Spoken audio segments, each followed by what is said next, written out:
일베가 이상한 게시물이 많다 그러면서 막 띄웠어. 비판하는 척 하면서 홍보해 준 거야. 홍보해 준 거야.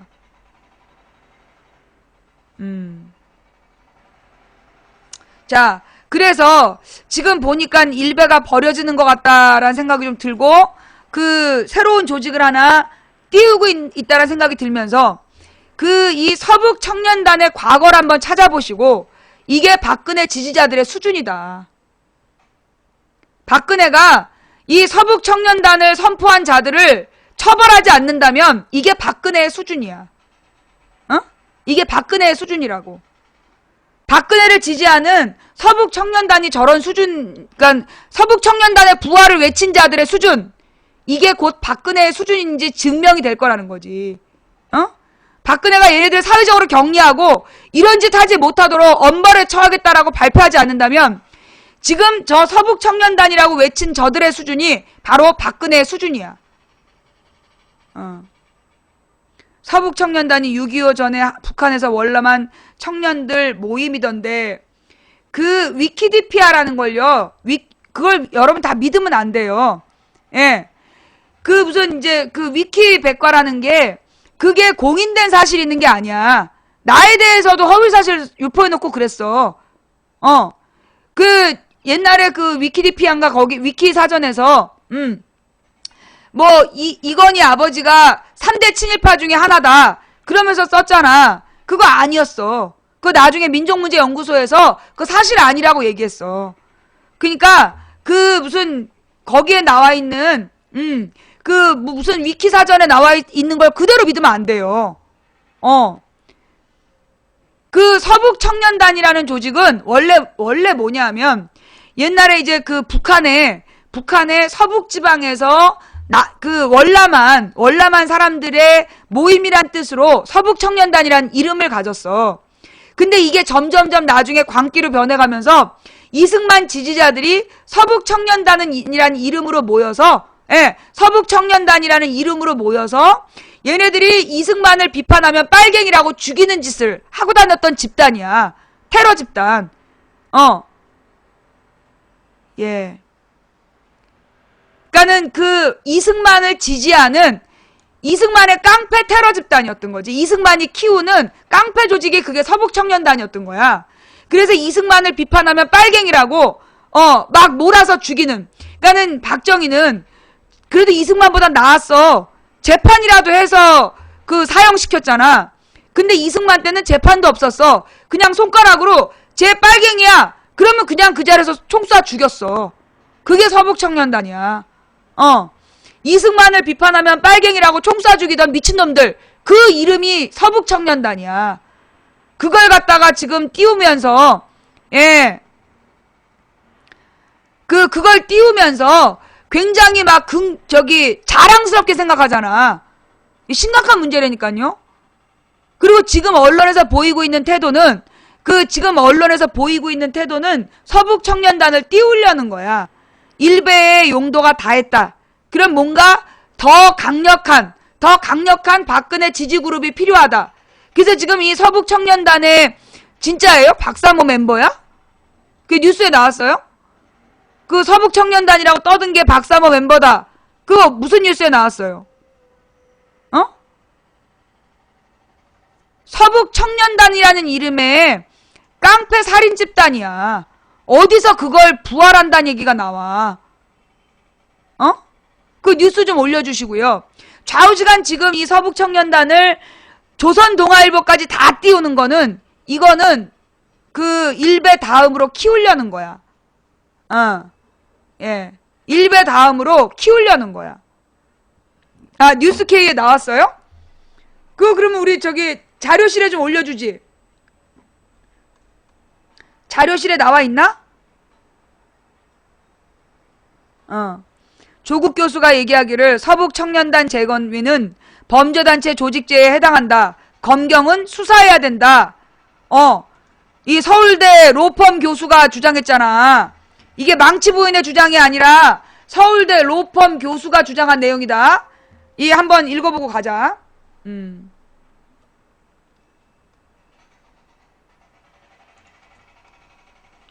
조국 서북청년단 재건이는 범죄단체 조직죄에 해당한다. 검경은 수사하라. 조국 교수가 전날 세월호 실종자 중단을 요구하는 기자회견과 함께 서울광장에 설치된 세월호 노란 리본을 잘라내려 한 자칭 서북청년단 재건준비위에 대해 29일 강력하게 비판했다.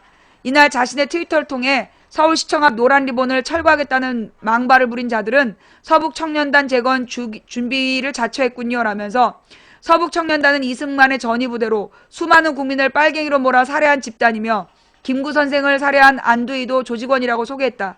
이어 조 교수는 개명천지에 서북청년단을 재건하겠다고 나오다니 박근혜 정권 출범 이후 세상이 40년 거꾸로 돌아가 1972년 유신이 부활하나 했는데 내가 아니했다라고 말했다.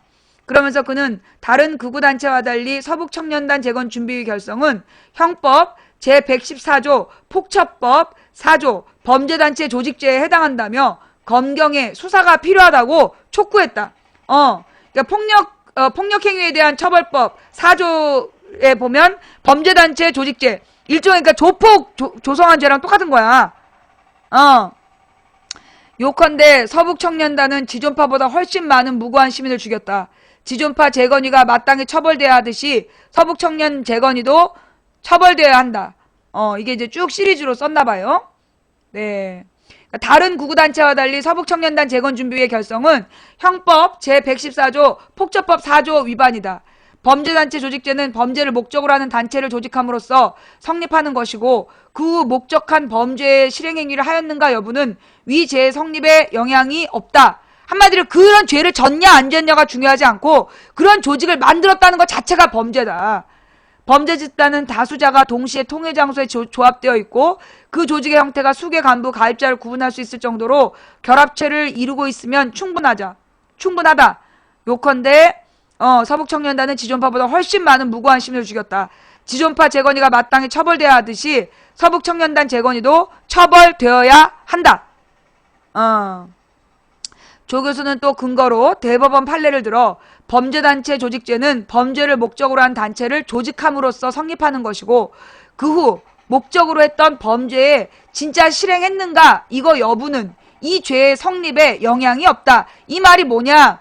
어떤 범죄 행위를 목적으로 조직을 만들었어. 그런데 그 범죄를 저지르지 않았어. 그래도 이 범죄단체 조직죄는 해당이 된다는 거야. 그 행위를 했냐 안 했냐가 중요하지 않고 그런 범죄를 목적으로 단체를 조직한 죄 그걸로 처벌해야 된다. 이어 또 다른 대법원 판례를 들어 폭처법상 범죄 집단은 다수자가 동시에 동일 장소에 집합되어 있고 5명 이상이면 여기 해당이 돼. 지존파도 5명인가 그랬지? 그 조직의 형태가 수괴, 간부, 가입자를 구분할 수 있을 정도로 결합체를 이루고 있으면 충분하다. 또 조 교수는 요컨대 서북청년단은 지존파보다 훨씬 많은 무고한 시민을 죽였다. 지존파 재건이가 마땅히 처벌돼야 하듯이 서북청년단 재건이도 처벌돼야 한다고 강조했다. 그러면서 조 교수는 진짜 보수라면 진보보다 더욱 매섭게 일베나 서북청년단, 어버이연합 등의 망동을 비판해야 하건만 반대로 전이대로 써먹고 있으니 한심하다라고 말했다. 보수가 아니니까 그렇죠. 공지영 작가는 조 교수의 이 같은 트윗을 리트윗하며 유신으로 돌아가는 줄 알았더니 서북청년단 출연하는 이승만 때로 아시죠? 둘의 끝이 다 어땠는지. 과정이 같은데 결과가 다를 수는 없겠죠? 라고 말했다. 갑자기 희망이 생기네. 둘의 끝이 어땠는지. 갑자기 분노가 어떤 잔잔한 희망의 기운으로 부드럽게 이 가슴을 따뜻하게 만드는 아시죠? 둘의 끝이 다 어땠는지. 그러네. 예. 영화평론가 허지웅 씨도 서북청년단이 뭔데 재건을 하겠다는 거야 하고 그냥 대충 넘어가시면 안 됩니다. 고작 수십 년 전에 끔찍하고 창피한 역사입니다. 저런 이름을 창피함 없이 쓸 수 있게 허용한 우리 사회의 현주소를 부끄러워하며 어른이 어른일 수 있는 마지노선을 사수합시다라고 글을 남겼다. 한편 서북청년단은 해방 직후 공산주의자라고 의심되는 자에게 잔혹한 폭력과 테러를 자행한 극우 반공단체다. 제주 4.3 사건 당시 이들은 무자비한 폭력으로 악명이 높았다. 정말로 빨갱이고 정말로 간첩이라 죽인 게 아니라 우리 방에 와서 우리 방에 와가지고 멸공통일을 외치는 저 미친 새끼들. 너네 법정에서 만나. 너 내가 공산당 당원인이라는 거 네가 증명 못하면 너 죽을 줄 알아. 하여튼. 자, 여러분 우리 방에 와가지고요. 이게 빨갱이 방인가요? 이렇게 얘기한 애들 우리 고소하기로 했잖아요. 예. 지금 쪽지로 참여하겠다고 의사 밝히신 분들 텔레그램으로 여러분의 개인정보 보내주세요. 텔레그램은 해킹이 안 되니까 텔레그램으로 그 우리 망치부인 방송국 시청자들을 빨갱이라고 이 종북 빨갱이 세력이라 그러면서 우리를 모욕한 놈들 우리 그동안 우리 백신강님이 스샷 다 떴어요. 얘네들 고소하게 우리 고소인단 모집합시다. 10,000원씩 돈을 내가지고 고소인단이 되는 거야. 10,000원씩 돈을 내고 고소인단이 돼서 얘네들한테 우리 각자가 나는 모욕감을 느꼈다. 그렇게 얘기하고 그 손해배상을 청구합시다. 예. 무조건 고소해야 돼, 이 새끼들. 어디서 빨갱이야, 쌍놈의 새끼들. 죽여버려야 돼, 하여튼. 아무한테나 종북 빨갱이. 미성년자는 그 부모가 내겠지. 미성년자는 그 부모가 되겠지. 부모한테 책임을 물어야지. 오늘도 채소 먹었어요?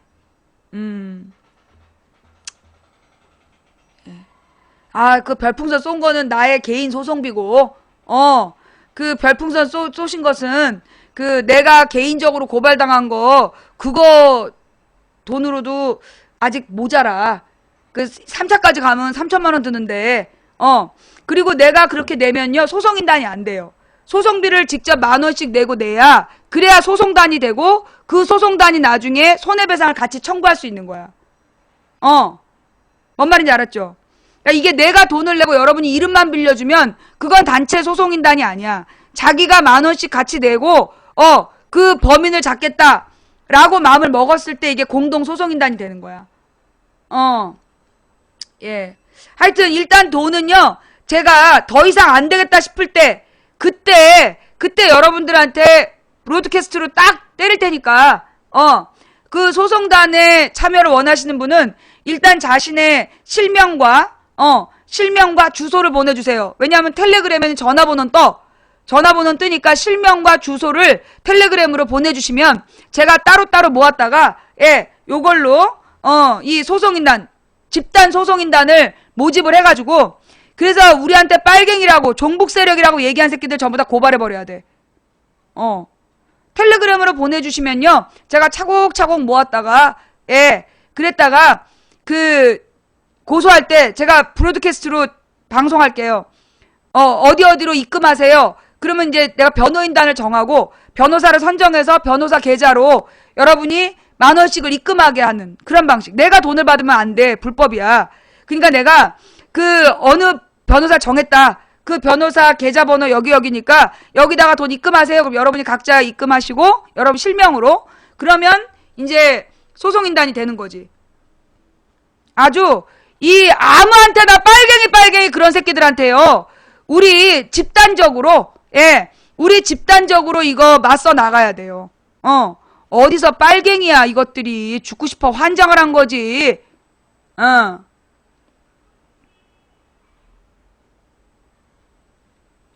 네. 자, 그 후원해주신 여러분 대단히 감사드리고요. 예. 그 자료를 좀 볼게요. 그 여러 가지 이야기를 내가 또 다 얘기를 했는데, 서북청년단 관련한 뉴스는 안 올라왔나? 뉴스K?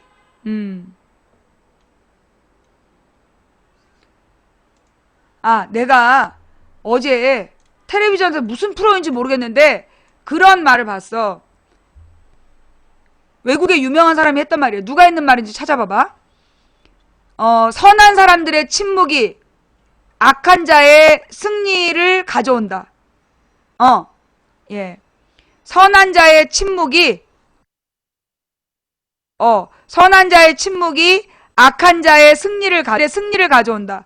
누가 한 말인지 그 외국의 유명한 사람이 한 말이래. 집단 소송 진짜 좋은 생각이다. 네. 아주 이제 빨갱이 얘기하다가 저기 고소당할 것 같으니까 이제 성추행이야? 성추행도 이거 고소 대상이야. 요거는 우리 변호사가 개별적으로 너희들 다 고소해. 나중에 또 고소당해가지고 또 엄마한테 두드려 맞고 망치 부인님 한 번만 용서해 주세요. 그래도 내가 그 말을 못해. 나는 너희를 용서할 수가 없어. 우리 변호사가 스샷을 뜨는 거를 내가 변호사님한테 따로 내가 수임료를 안 주고 무조건 다 잡아서 알아서 처리하십시오 했기 때문에 너네 나중에 울고불고 한 번만 봐주세요도 소용없어.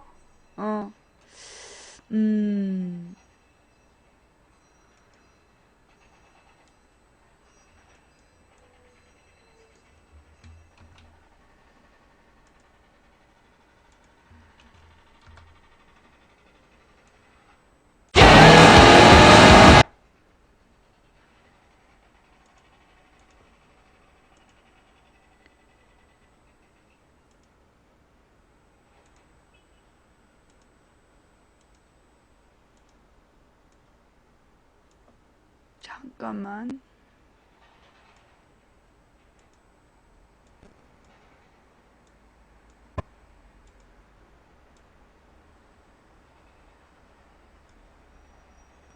서울이 점령당한 5개월여 동안 남아있는 것은 폐허와 고와 절망뿐이었습니다.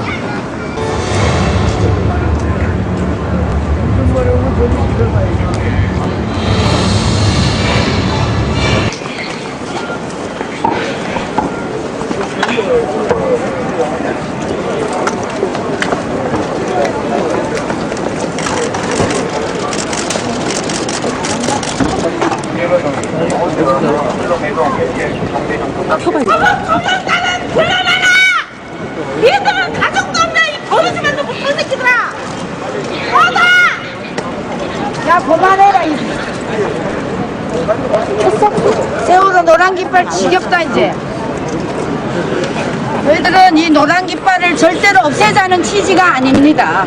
이것을 이제 보관하고 이제 더 이상 이 세월호에 대한 아픔을 우리가 가슴에 묻고 서울시에서 이것을 보관해달라고 저희들이 오늘 이 기자회견을 하게 된 것입니다.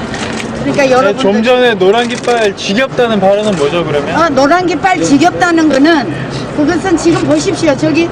여기는 그래도 좀 보관을 하니까 괜찮은데 이렇게 그 간호동 옆이나 이런 데 막 찢어지고 비가 맞아서 너덜너덜한 건 정말 보기 싫지 않습니까? 오히려 그게 그렇게 오래 달려 있음으로 인해서 그 모양새도 안 좋기 때문에 오히려 아이들한테 더 그렇게 애도하는 마음이 회색되지 않겠나. 실소의 웃음이 이거는 말을 잘못 끝내. 제가 저 서북청년단 보셨나요? 예, 봤습니다. 서북청년 재건준비위원회에 제가 대변인을 맡고 있습니다. 이름은 정함철입니다. 일본 가신 분들한테 허락은 받으시나요? 네? 일본 가신 분들한테 허락은 받으시는 건가요? 어떻게 받겠어요? 일반 국민들이기 때문에 뜻을 같이 하는 분들도 계시고 그렇지 않은 분들 계시겠죠. 계시면 저희가 이제 그 취재의 뜻은 몇 개 다 밝혔습니다. 유가족도 언제까지 거리에 내세울 겁니까? 그분들 슬픔들을 언제까지 우리가 정치인을 선동에 이용시킬 거냐고요. 그런데 인간적인 도리가 아니라고 생각합니다. 그러면 그런 마음을 사실 뭐 회수하고 싶은 마음을 그냥 공문으로 전달해도 되는데 꼭 이렇게 이번을 자체적으로 회수해야 되는 그런 이유가 있나요? 이번 세월호 참사는 이제 그분들만의 참사는 아닙니다. 여기 계신 분들 다 마찬가지일 거예요. 그 상황에서 그 배 타고 있었다면 꼼짝없이 죽었을 사람들도 절반입니다. 이 중에도. 이게 우리 사회에 내재되어 있던 병폐가 한 번에 터져 나온 거예요. 이걸 바로 잡으려면 국민 모두가 한 마음으로 힘을 모아야 되는데 지금 뭐 하는 짓입니까? 어떻게 그걸 박근혜 대통령한테 마치 박근혜 대통령 모든 책임을 져야 되는 것처럼 그렇게 몰아가냐고요. 제가 이 10년 범죄 전에 조직이 박상호 결국 박근혜를 지지한다는 그 박근혜 대통령이 이제 자백을 하고 눈물 있네요. 연설이 있죠. 2004년 3월 30일 날. 그날 이제 박상호 창립에 참여했던 창립 발기인이었습니다. 오늘 서울시청 광장 내에 잠깐만. 잠깐만. 박근혜 대통령 이제 지금 대통령의 눈물의 연설이 있죠. 2004년 3월 30일 날. 그날 이제 박상호 창립에 참여했던 창립 발기인이었습니다. 오늘 서울시청 광장 내에 세월호 참사로 온 국민의 애도의 마음이 담긴 노란 리본을 정리하여 서울시 측에 연구 보전을 요구하려 한다.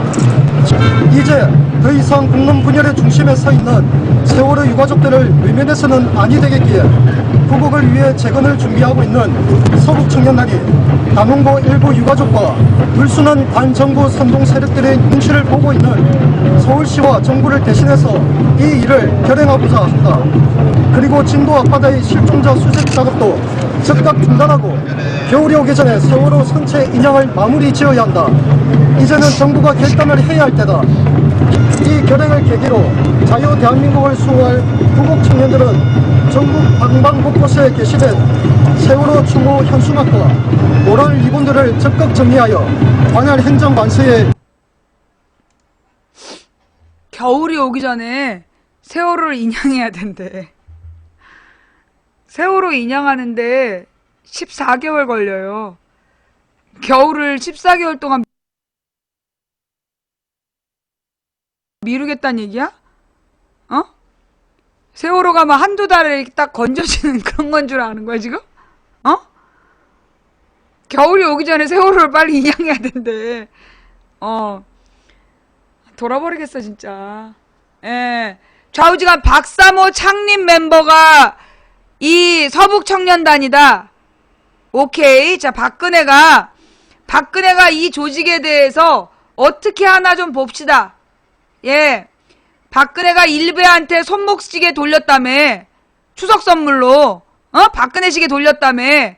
그러더니만 이제는 뭐, 서북청년단까지 박사모에서 만든 거야?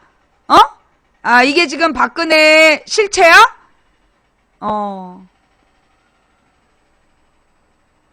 정말 대단하네. 예. 일베에서 박근혜한테 선물 받았다고 막 자랑으로 올렸잖아. 그리고 이번에 새누리당 간부가 된 애가 일베에서 온갖 난동을 다 피웠던 애들만 일베 활동을 하면서 온갖 이상한 댓글 달고 그랬던 애가 새누리당 간부 됐다며. 이게 정말 박근혜 아니 누가 종북 시발년이야. 누가 종북 시발년이야. 우리는 김정일의 말을 따라서 태극기 내리고 단일기 흔들어라 이런 얘기 한 적 없어. 그 종북이 뭐야? 북한을 따르는 거잖아. 너 그거 알지? 정몽준의 자서전에 나온 얘기. 박근혜가 김정일이랑 약속했다고 우리 한일 축구전 할 때 태극기 흔들지 말고 단일기 흔들으라고 막 신경 들였다는 얘기. 그 정몽준 저기에 나와. 그 누가 종북이냐? 김정일의 말을 따라야 된다고 막 신경질 내는 박근혜하고 그 다음에 김정일, 김일성, 김정은 개새끼라는 망치 부인하고 그 개새끼 김정일이랑 같이 마주 앉아서 화기애애하게 우리는 위대한 지도자의 자녀들이다라고 얘기했던 박근혜하고 누가 더 종북이야. 아무한테나 쓸데없는 얘기하지 말고 나는 김정일 개새끼, 김정은 개새끼 다 할 수 있어. 그러면 내가 궁금한 건 그거야. 그 개새끼랑 마주 앉아서 박근혜는 뭐 했는지. 박근혜는 그 개새끼랑 같이 앉아서 뭐 했냐? 이게 내가 늘 궁금한 일이야.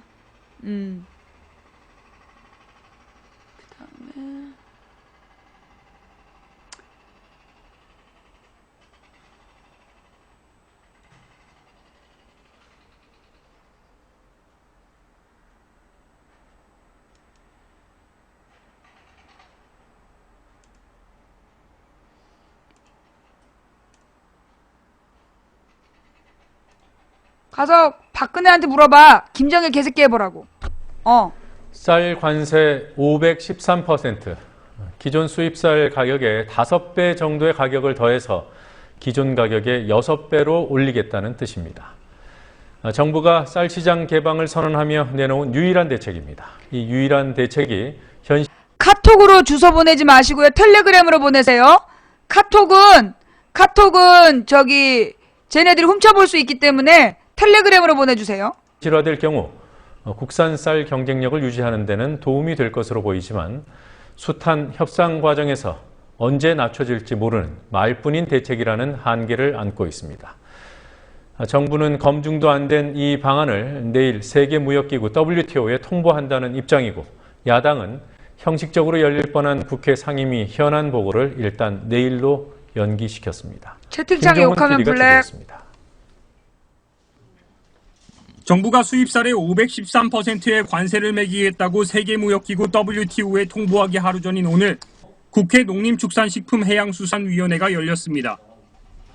국회 상황 때문에 본격 회의는 내일로 미뤄졌지만 잠시 열린 농해수위에서 야당 의원들은 관세 와율 발표와 WTO 통보가 국회와의 협의 없이 일방적으로 이뤄지고 있다고 비판했습니다. 쌀 관세화를 기정사실화 시켜놓고 계속 하루 전에 이틀 전에 일방적으로 발표하고 그 다음에 국회가 알고 이런 식으로 지금까지 진행된 것에 대해서 적어도 쌀 산업에 대한 대책을 전부 우리 상임위원회에서 지금까지 논의했던 거 10만 원 올리고 뭐하고 전부 다 상임위에서 논의된 것입니다. 새로운 정책이 아니고. 정부는 지난 7월 18일 쌀의 관세와 즉 쌀 시장 개방을 결정한 후 2달 만인 지난 18일 수입쌀의 관세율을 513%로 확정 발표했습니다. 관세율 그 자체는 결코 나쁘지 않다는 게 전문가들의 평가입니다. 513%가 적용되면 80kg 기준의 쌀 가격은 미국산의 경우 현재 6만 3천 원에서 38만 8천 원, 중국산의 경우 8만 5천 원에서 52만 2천 원으로 오릅니다. 이 경우 17만 원 정도인 국내산 쌀이 가격 경쟁력에서 수입쌀에 결코 밀리지 않습니다. 하지만 전문가들은 정부의 발표를 의심하고 있습니다. 특히 513%의 관세율을 법으로 명시하지 않아 약속을 지키기 어려울 것이라고 말합니다. 뻥이란 얘기죠. 저기 농민단체에서는 그럼 법으로 그렇게 하겠다고 명시하라. 법으로 문서로. 그리고 언제 그만둘지 모르는 장관이 TPP나 FTA에서도 문제 없다고 막 이렇게 공언하지 말고. 네. 너 그만두고 나서 딴 장관 와서 우리 모른데 하면 어떻게 할래?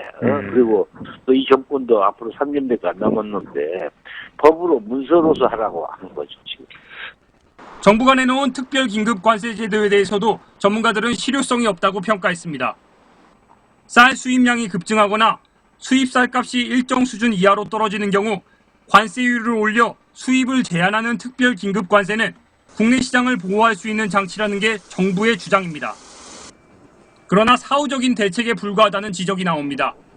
그거는 사실 실효성 있는 제도는 못 돼요. 왜냐하면 그 긴급 수입 제한 제도가 발동된다는 것 자체가 그 발동 요건이 이미 수입이 많이 되어가지고 가격이 떨어진 상황을 전제로 해요. 그런 상황이 발생을 해야지만 그 긴급 수입 제한 제도를 시행을 할 수 있죠. 발동할 수 있죠. 그러니까 이거는 이제 사전에 방지하는 대책이 아니고 사후에 이제 그 대책이고.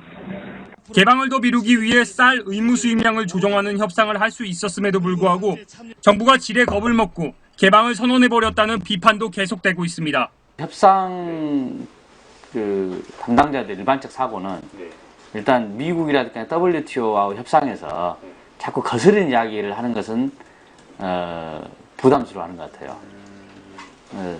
이걸 우리가 이제 협상을 할 때 때로는 좀 이렇게 과한 주장을 할 수 있는 거잖아요.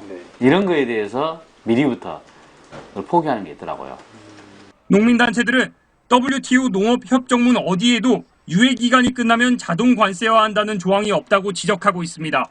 그러나 정부는 관세화를 선언해버렸고 관세율만 높게 책정하면 된다는 주장만 되풀이하고 있습니다. 국민TV 뉴스 김종훈입니다. 자, 지금 정부가 주장한 관세율 518%는 실현될 가능성이 있다, 없다? 없다. 이 쌀 수입 허가제를 폐지하고 WTO에 통보하면 돌이킬 수가 없는 거고요. 그리고 이게 지금 정부가 주장한 518%의 관세가 WTO에서 인정을 안 한다고. 인정이 안 되기 때문에 어차피 얘네들이 지금 농민들 속이는 거야. 이장들 불러다가 그 이장들을 이제 모자라다고 보는 거지. 이장들이 모자라니까 자기네들이 그렇게 속이면 속을 거다. 그래서 이제 그거에 속아 넘어가는 거지, 이장들이. 이장들을 속여서 지금 농민들의 불만을 잠재워서 일단 쌀 수입 개방을 하고 나면 그 다음에는 자기네들 어쩔 수 없다. 국제법 위반이다. 그러면 뭐 농민들이 어떡하겠냐. 이미 되돌릴 수 없다. 그러면 끝인 거지. 결국은 이장을 앞세워서 농민들을 죽이고 있는 거예요. 지금 이장들이 다 속고 있다니까요. 지금 여러분 있잖아요. 이번에 이제 추석 때 그 여러 군데에서 제보가 들어왔는데 이장들한테 세월호에 대한 엄청난 허위사실 교육이 철저히 되어 있더라는 거야. 그러니까 왜냐하면 이게 시골은 인터넷으로 우리 망치부인이나 이런 방송을 보는 분이 적잖아요. 농촌. 이장이 있다는 건 뭐야? 농촌이야. 농촌은 우리와 같은 정보를 갖고 있질 못해. 그러니까 그런 농촌에다가 농민들을 그 속이기 위해서 이장들을 데려다가 엄청 정신교육을 시켜놨더라는 거야. 완전히 허위사실로. 예. 사실 이장들이 모르잖아요. 종편만 보고, 종편이랑 KBS, MBC만 보다가, 가가지고 이장 교육받으라 그래서 가면 그런 개소리 하면 그게 진짜인 줄 아는 거지. 큰일 났어. 아니, 봉화마을에 이장님들이 다 모이는 것도 아니고, 봉화마을에 이장님 몇 분 계신다고. 거기 가서 망치부인 방송을 한다 그래서 몇 명이 듣겠냐고요. 예. 그 친구분한테 한번 물어보세요. 그런 교육 지금 받고 있는지. 예.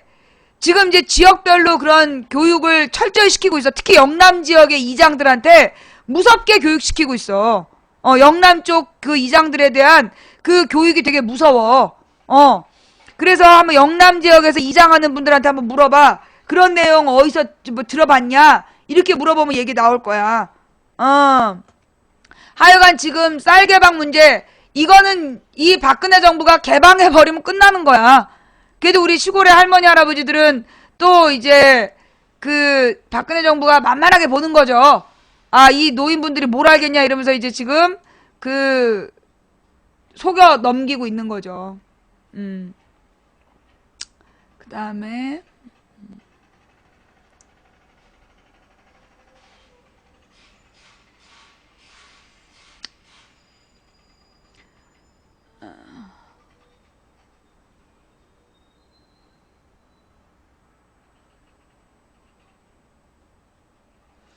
됐다. 이 정도 보면 됐고, 그 텔레그램 김어준의 파파이스에 나온 텔레그램 부분만 또 이렇게 편집해서 올려주셨네요. 예. 김어준의 파파이스는 한겨레 TV를 통해서 공개되고 있죠.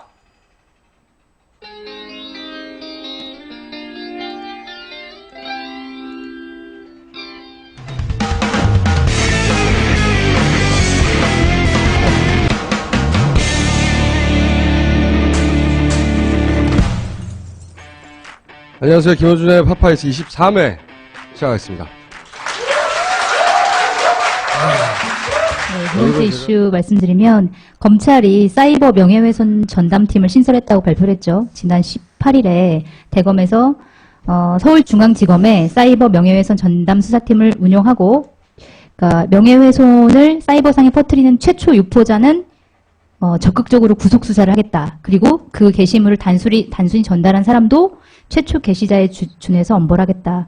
그리고 인터넷을 상시 모니터링 하겠다. 이렇게 굉장히 강력한 안을 내놨어요. 그러면서 전화기다 포탈, 커뮤니티, 카톡 이런 얘기 나왔죠. 근데 카톡은 좀 오해가 있는 게, 그러니까 마치 카톡 내용 말했어요. 말하지 않았습니다. 아, 그래요? 네, 검찰 발표 제가 그래서 저도 궁금해가지고 검찰 보도자료 달라고 해서 보도가 봤어요. 됐던데, 처음에는. 네, 근데 보도 잘못됐더라고요. 그러니까 보도자료 달라고 해서 봤더니 거기에는 이제 인터넷, 그러니까 포털 사이트에 나와 있는 그 공개된 글을 상시 모니터링 한다는 거고, 사실 카카오톡 내용은 사적인 대화 내용이기 때문에 이건 영장 없이는 볼 수가 없거든요, 검찰에서. 근데 어쨌든 그런 소문이 돌면서 메신저 얘기는 그럼 왜 나온 거예요? 그런 오해가 일단 일차적인 오해가 있었고, 그래서 내 카톡 개인적인 대화방을 검찰이 볼 수도 있겠구나 이런 오해 때문에 다른 메신저로 많이 옮겨가는 현상이 있었고, 그 다음에 그게 법적으로 허용이 안 되더라도 박근혜 정부에서는 왠지 몰래 할 수도 있지 않겠느냐라는 불안감 때문에 또 옮겨가는 사람도 있는 것 같고 그런 것 같아요. 근데 사실 저는 카톡을 안 하는데 카톡의 메시지가 하루에 뭐 몇십억 건이라고 하니까 전 국민을 상대로 실시간 모니터링하는 건 불가능하죠. 네. 불가능한데. 불가능하고 실제로 불법이기도 하고요. 합법이냐 불법을 떠나서 10억 건이라고 칩시다. 10억 건 어떻게 모니터링해요? 그건 불가능하죠. 근데 하려고 든다면 가능하죠. 하려고 든다면 뭘 할 수 있냐면 특정인 간의 메시지는 실시간으로 할 수 있죠. 업체의 협조를 받는다면. 그리고 그것도 있더라고. 키워드를 쳐가지고 뭐 중간에 이제 저장된 메시지를 키워드 검색을 통해서 볼 수 있는 기술적인 부분도 가능하다 뭐 이렇게 얘기도 그리고 하더라고요. 그 메시지는 항상 그 서버에다 저장이 돼 있거든요. 네. 아시다시피 우리가 폰에 지운다고 해서 지워지는 게 아니죠. 서버에도 저장이 되어 있으니까. 그리고 업체의 협조를 받는다면 특정인 간의 사적 대화는 기술적으로 들여다보는 게 가능하죠. 실시간으로. 기술적으로 가능하다는 겁니다. 기술적으로는. 그게. 네, 상시 모니터링이라는 이 단어 자체가 굉장히 사람들 겁박하는 측면이 있는 것 같아요. 그래서 너희들 알지? 내가 검열하고 있어. 그러니까 너희들 조심해. 이런 처음 쓴 놈은 무조건 잡아가고 네. 그리고 퍼뜨린 놈도 처벌한다는 거 아니에요. 네, 그래서 제가 쓴 게 아니어도. 그래서 저는 궁금해가지고 검찰에 전화를 했어요. 아까 그 담당 검사 전화를 해서 아니 그러니까 뉴스에도 카카오톡 내용까지 지금 검열하는 걸로 상시 모니터링 하는 걸로 나오는데 이게 맞는 거냐 그랬더니 말도 안 된다. 그거는 영장 없이는 볼 수가 없고 우리는 포털 사이트에 나와 있는 공개된 문서를 상시 모니터링 하겠다는 이렇게 얘기를 하더라고요. 근데 그건 카톡 문제가 이슈화 되고 나서 바뀐 태도 아니에요? 처음 언론 보도가 나왔을 때는 SNS 다 본다 포털과 그랬잖아. 커뮤니티와 그 메시지 서비스에 대해서 실시간 모니터링을 한다는 식으로 보도가 됐었는데. 보도는 그렇게 됐는데 보도 자료에는 그런 내용이었고 보도 자료에도 포털 사이트 상시 그 모니터링이라고 되어 있었고 그래서 제가 그걸 꼼꼼하게 봤는데 그건 아닌 것 같아요. 그런데 보도 그렇지만 자료는 그렇게 내고 혹시 기자 브리핑할 때 그렇게 한 거 아니에요? 브리핑까지는 제가 잘 모르겠어요. 듣지 않은 내용을 기자들이 썼다는 건가 그럼? 왜냐면 그렇게 발표를 하면 그건 엄청난 문제가 되죠. 왜냐면 카카오톡 내용까지 자기네들이 상시 모니터링을 하겠다는 건 법적으로 말이 안 되는데 그걸 법적으로 검찰이 말이 안 되는데 저도 발표를 할 그래서 수가 이상하다고 없죠. 생각했는데 네. 초반에 나온 기사들이 그렇게 나왔거든요. 초반에 나온 기사들은 가장 이 뉴스를 먼저 보도한 것이 이제 IT 쪽에 전자신문에서 전자신문이나 그렇게 이런 나왔어요. 쪽인데 민감하니까 거기서는 분명히 그런 식으로 이해한 네. 것처럼 그러니까 기사에 카카오톡 대화 내용도 이 상시 모니터링에 포함된 것으로 알려졌다 이렇게 나왔어요, 정확히. 그래서 제가 그러니까요. 그거를 보고 검찰에 전화를 한 거죠. 근데 보도가 그건 이렇게 차후고 나왔는데. 초반에 백브리핑 할 때 그런 얘기 하지 않았을까? 기자들이 그런 얘기를 이거는 사실 확인이 굉장히 쉽지 않은 일인데 한번 확인해 볼게요.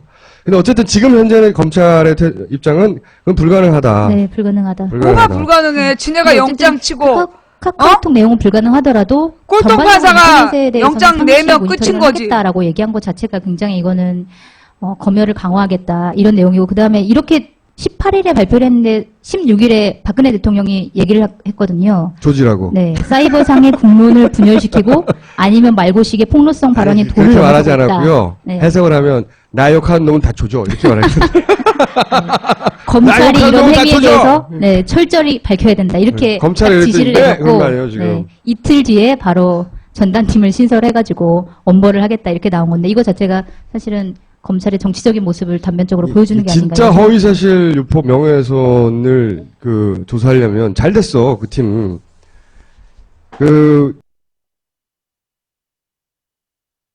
당장 포털에 세월호 관련 댓글이나 그렇지. 유가족에 대해서 모함하거나 비방하거나 허위사실 유포하는 댓글도 엄청나게 많아요.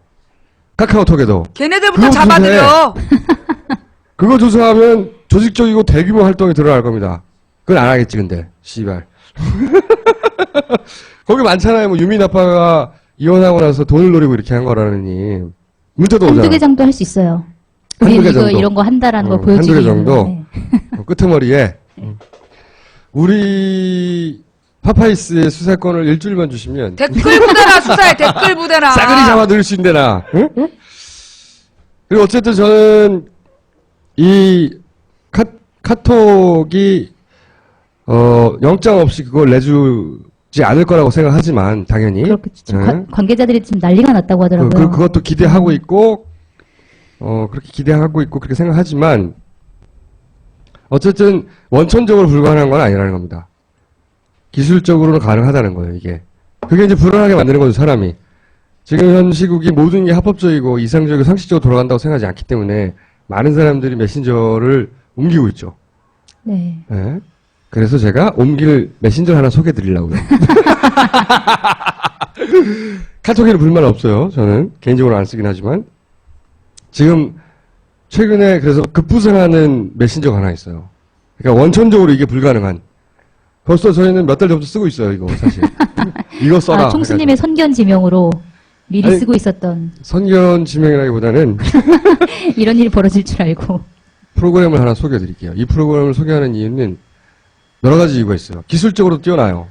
근데 기술적으로 뛰어난 것만이 이 프로그램, 메신저 프로그램을 소개하는 이유가 아닙니다. 우선 소개를 드리면 텔레그램이 있는 게 있어요. 우선 이거는 공짜입니다. 광고도 없어요. 그러니까 내가 어떤 특정 회사를 위해서 홍보하는 게 아니잖아, 전혀. 그리고 여기 보면은 자기들이 그런 말도 써놨어요. 왜? 이 사람이 개발한 건데. 잘생겼죠? 잘생겼다. 러시아 사람이에요. 파블 드로브라고. 젊어요. 이 사람이 자기 형하고 같이 개발한 건데. 니콜라이 드로브. 형제예요, 형제. 그리고 미국에 페이스북이 있다면, 러시아에, 뭐더라, 이름이? VK인가? 서비스가 있어요. 유럽에서 가장 많이 쓰는, 유럽판 페이스북이에요, 그게. 그걸, 창업자거든요, 이 사람이. 백만장자예요. 잘생긴 데다가 백만장자. 형은 이 세계 왜 수학 경시대 이런 거 있잖아요, 왜. 중고등학교 때. 거기 나가서 우승하고 그러던 사람이고. 암호코드는 그 사람이 개발했고. 똑똑하기까지? 응. 아니, 형이. 네. 동생도 똑똑하게. 이 사람은 철학을 전공했어요, 철학을. 아버지가 철학자고. 인문학적인 소양까지 갖추고 있는 거예요. 와, 진짜. 정말 완벽하네요, 정말. 와, 하여튼 잘생기고 인기도 굉장히 좋아요. 근데 이 사람이 개발한 건데, 이렇게 말했어, 텔레그램에 대해서. 프리고, 그리고 계속 프리일 것이고, 광고도 없고, 그 다음에 피도 없고, forever. 선언한 거예요. 자기가 번 돈으로 운영하는 겁니다, 그냥. 멋지죠? 네. 일단 그 기본 정신이 멋지고, 제가 텔레그램을 쓰기 시작한 것은 개인적으로 보안상으로도 훌륭해요. 일단 보안상으로 훌륭한 걸 설명드리면, 이제 메신저라는 걸 우리가 문자를 보내면 그게 서버를 거쳐서 상대방한테 날아가잖아요. 그러면 많은 메신저 프로그램이 그 중간 서버에다가 메시지를 저장한다고요. 그래서 그 서버를 흔한 표현으로 따면 그 메시지가 다 있는 거죠. 그 개개인들의 핸드폰을 따지 않더라도.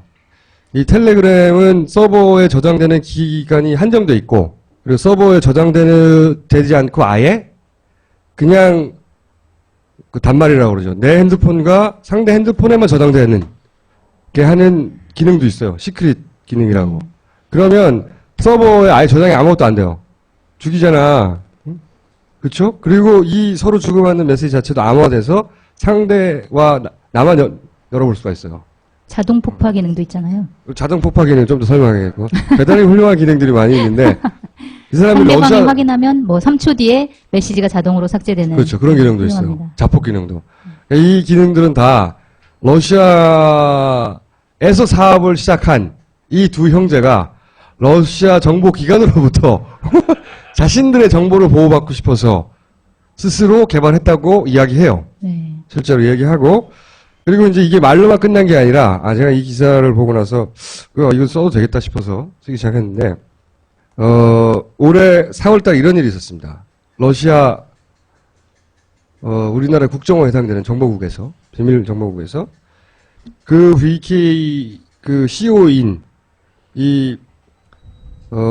파블 드로브에게 가서 요청을 했어요. 뭐냐면, 우크라이나에 있는 유로마이단 운동, 유로마이단이라고 설명할 게 많네. 우크라이나가 왜 올 초에 생각나시는지 모르겠는데 대통령이 도망갔어요. 막 우크라이나의 사람들이 막 광장에 몰려 나와가지고 막 데모를 하고 그래가지고 결국은 친러 정권이었던 대통령이 도망갔다고요. 그 광장을 유로마이단이라고 하고 유로마이단 운동이라고 하거든요, 그거를. 그때 당시에. 그러니까 러시아를 축출하고 우리가 유럽 쪽에 EU에 가입하겠다고 하는 그런 운동이죠. 거기에 운동 세력 40명의 명단을 요구했어요. 이 사람한테. 네. 이 CEO한테. 공문이에요. 공문이고 40명의 VK 주소가 적혀 있어요. 이 사람들의 신상 정보를 넘겨달라고. 이 파블 드로브가 어떻게 했냐면 이 파벌 드로브가 거절합니다. 우리나라 국정해상대는 비밀정보국의 요청에 거절을 하고 그 요청을 보낸 공문을 그냥 자기 페이지에 올려버려요. 나는 이걸 거절한다고. 응? 공개할 수 없다고. 멋있네요. 우리 서비스에 올라 있는 사람들의 프라이버시를 내가 보장한다고 했고 그렇기 때문에 공개할 수 없다고 올려버려요. 그리고 나서 자기가 창업한 이 VK 그 회사의 CEO에서 잘립니다. 그 주주들이 소위 이제 친푸틴 주주들이 네. 얘를 쫓아내요. 얘를 쫓아내고 사실상 이 사람은 망명을 해요. 다시는 러시아로 돌아오지 않겠다고. 독일로 간 건가요, 그래서? 이 텔레그램의 서버는 러시아 사람들이 만든 거지만 베를린에 있어요. 네. 지금 독일에 있는지 어떤지 모르죠. 원래 이태리에서 자랐거든요. 이태리 학교에서 교수를 했대요, 아버지가. 왜 이렇게 자세히 알지, 내가? 마음에 들어서. 그래서 자유롭구만.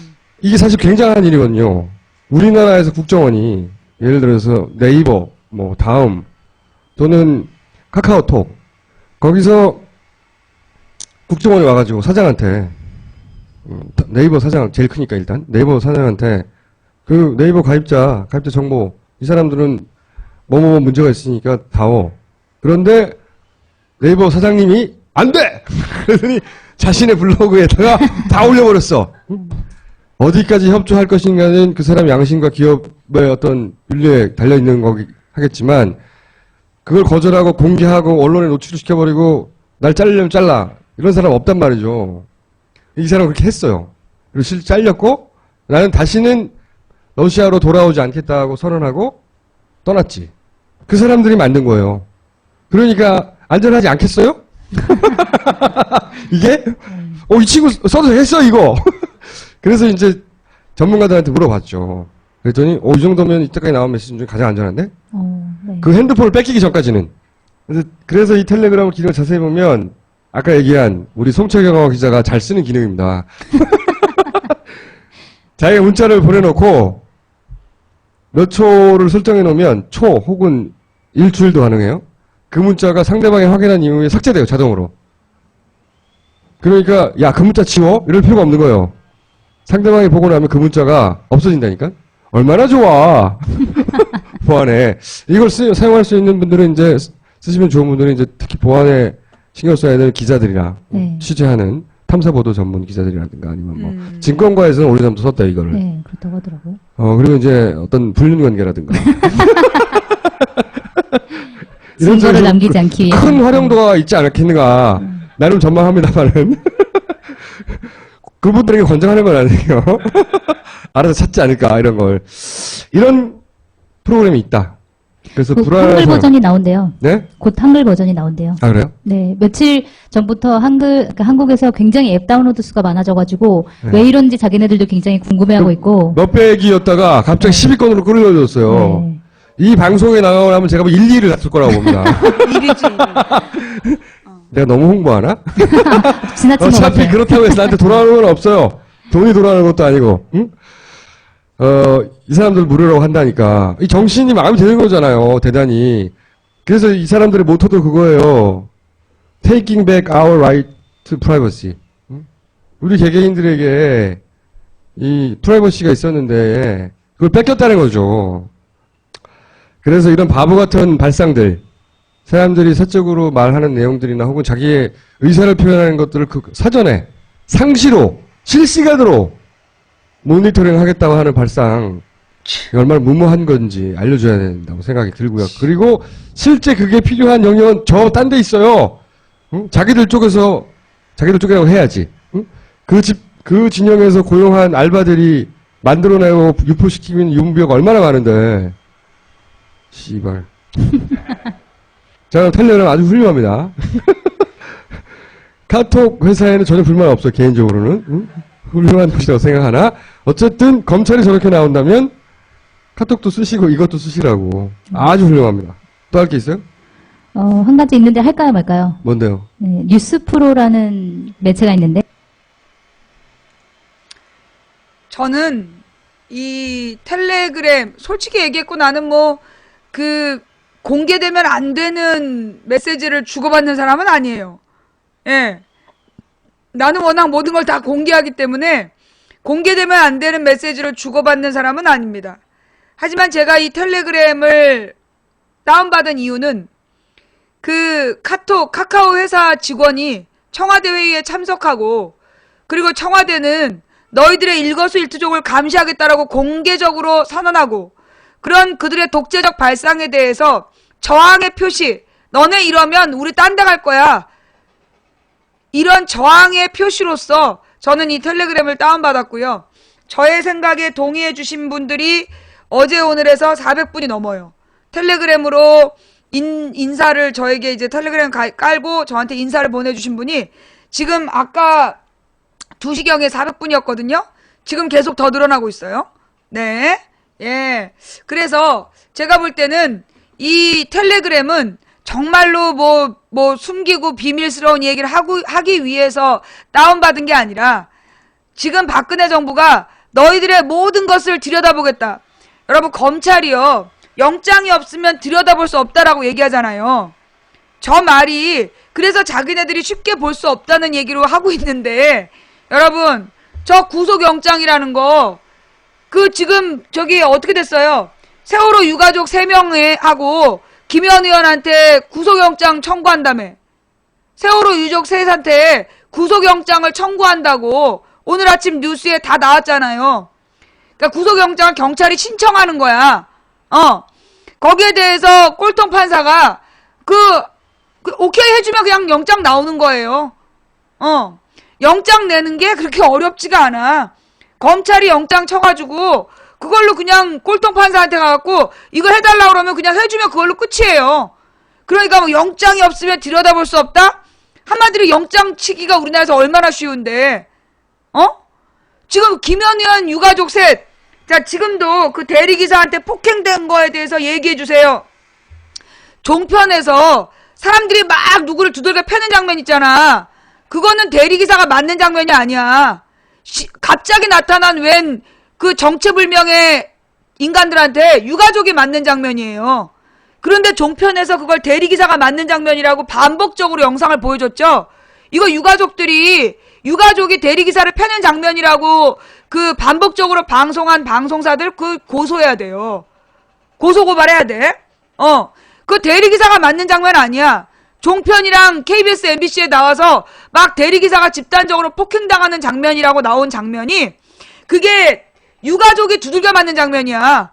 갑자기 시민이라고 목격자라는 이름으로 나타난 웬 괴집단한테 유가족이 두들겨 맞는 장면이야. 그런데 왜 유가족이 구속되냐고. 대리기사는 그 폭행 현장에서 한참 떨어져 있었어. 그리고 다른 목격자가 김현 의원은 폭행 현장에서 벗어나 있었다. 폭행 장면을 목격도 못했다. 라고 증언한 내용도 있어. 그게 지네끼리 막 폭탄 돌리다가 갑자기 예상외로 방송에 나와버린 거야. 그런데 유가족 3명한테 구속영장을 청구해? 뭐 하자는 거야? 거기다가 그 대리기사 측에서 김현을 고소를 했어. 근데 김현을 고소한 변호사가 누구냐? 국정원 댓글 사건 변호인이야. 국정원 댓글 사건 변호인이 대리기사를 대신해서 김현을 고소했어. 자, 이쯤 되면 뭔가 이렇게 감이 오잖아. 이게 이 폭행 사건이라는 게 어떻게 되냐면요. 일단 내가 한 대도 안 때리고 맞으면 일반 폭행이야. 근데 한 대만 이렇게 쳤는데 뭐 눈두덩이를 하나 맞았다. 쌍방 폭행이야. 막 두드려 맞다가 팔을 뻗었는데 제 눈두덩이를 하나 맞았다. 그럼 쌍방 폭행이야. 이게. 그래서 지금 쌍방 폭행, 유가족이 주장하는 건 쌍방 폭행이라는 거야. 우리도 대리기사 한 대 쳤다. 근데 우리가 더 많이 맞았다. 그게 유가족의 입장이에요. 근데 이 종편에서 뭐라고 나와? 유가족이 폭행을 인정했다. 그게 아니라니까? 유가족의 주장은 우리도 저항하면서 몇 대 때렸지만 우리가 더 많이 맞았다는 얘기를 하는 거야. 그런데 유가족의 얘기를 싹 거짓말로, 거짓말로 싹 돌려가지고 지금 유가족이 폭행을 인정했다. 그렇게 얘기하고 있는 거야. 그리고 김현을 고소하기로 했다. 여러분, 그러면 고소당하면 다 유죄예요? 고소당하면 다 유죄냐고. 고소 고발 당해도 이게 법정에 가서 3심까지 가서 유죄 판결 나기 전에는요. 그거 유죄 아니에요. 지금 김현을 고소했다. 마치 김현이 유죄인 것처럼. 왜 이 지랄들일까? 그 뉴스에 나온 장면이 가짜라고. 종편에서 막 사람들 두들겨 팬 장면 봤잖아. 그게 대리기사가 맞는 장면이 아니라고. 너가 본 뉴스가 거짓말을 한 거라고. 아니 내가 선동을 하는 게 아니라 네가 지금 감동을 하는 거야. 너가 종편만 봐서 그래. 종편만. 뉴스는 거짓말 안 하냐? 뉴스 거짓말해. 그거 몰라? 세월호 전원 구조. 그거 거짓말이었잖아. 이석기 변장 도주. 그것도 거짓말이었어. 이석기 녹취록. 그것도 거짓말이었어. 지금 사회적으로 이슈가 됐던 많은 뉴스들이 거짓말이야. 특히 이번 사건에서 대리기사를 폭행하는 장면이라고 반복적으로 일주일 넘게 나온 그 화면. 유가족이 맞는 장면이야. 대리기사가 두들겨 맞고 쪼그려 앉아있다. 그거 유가족이야. 그런 거짓말을 대한민국에서 뻔뻔스럽게 하고 있어. 그러니까 국민이 정신 차려야 되는 거야. 그런 뉴스를 믿으면 등신이야. 믿으면 등신. 자, 여러분. 그거 어떻게 됐더냐? 시의원 살인사건. 시의원이 살인 청부했다. 왜 그 얘기 쑥 들어갔냐? 시의원이 기억나요? 지난 6월 달에 지방선거 앞두고 시의원 살인사건이라고 엄청 떠들었어. 기억나지? 그게 세월호 사건을 막 묻을 만큼 엄청 떠들었단 말이야. 근데 시의원 살인사건의 이유가 뭐냐?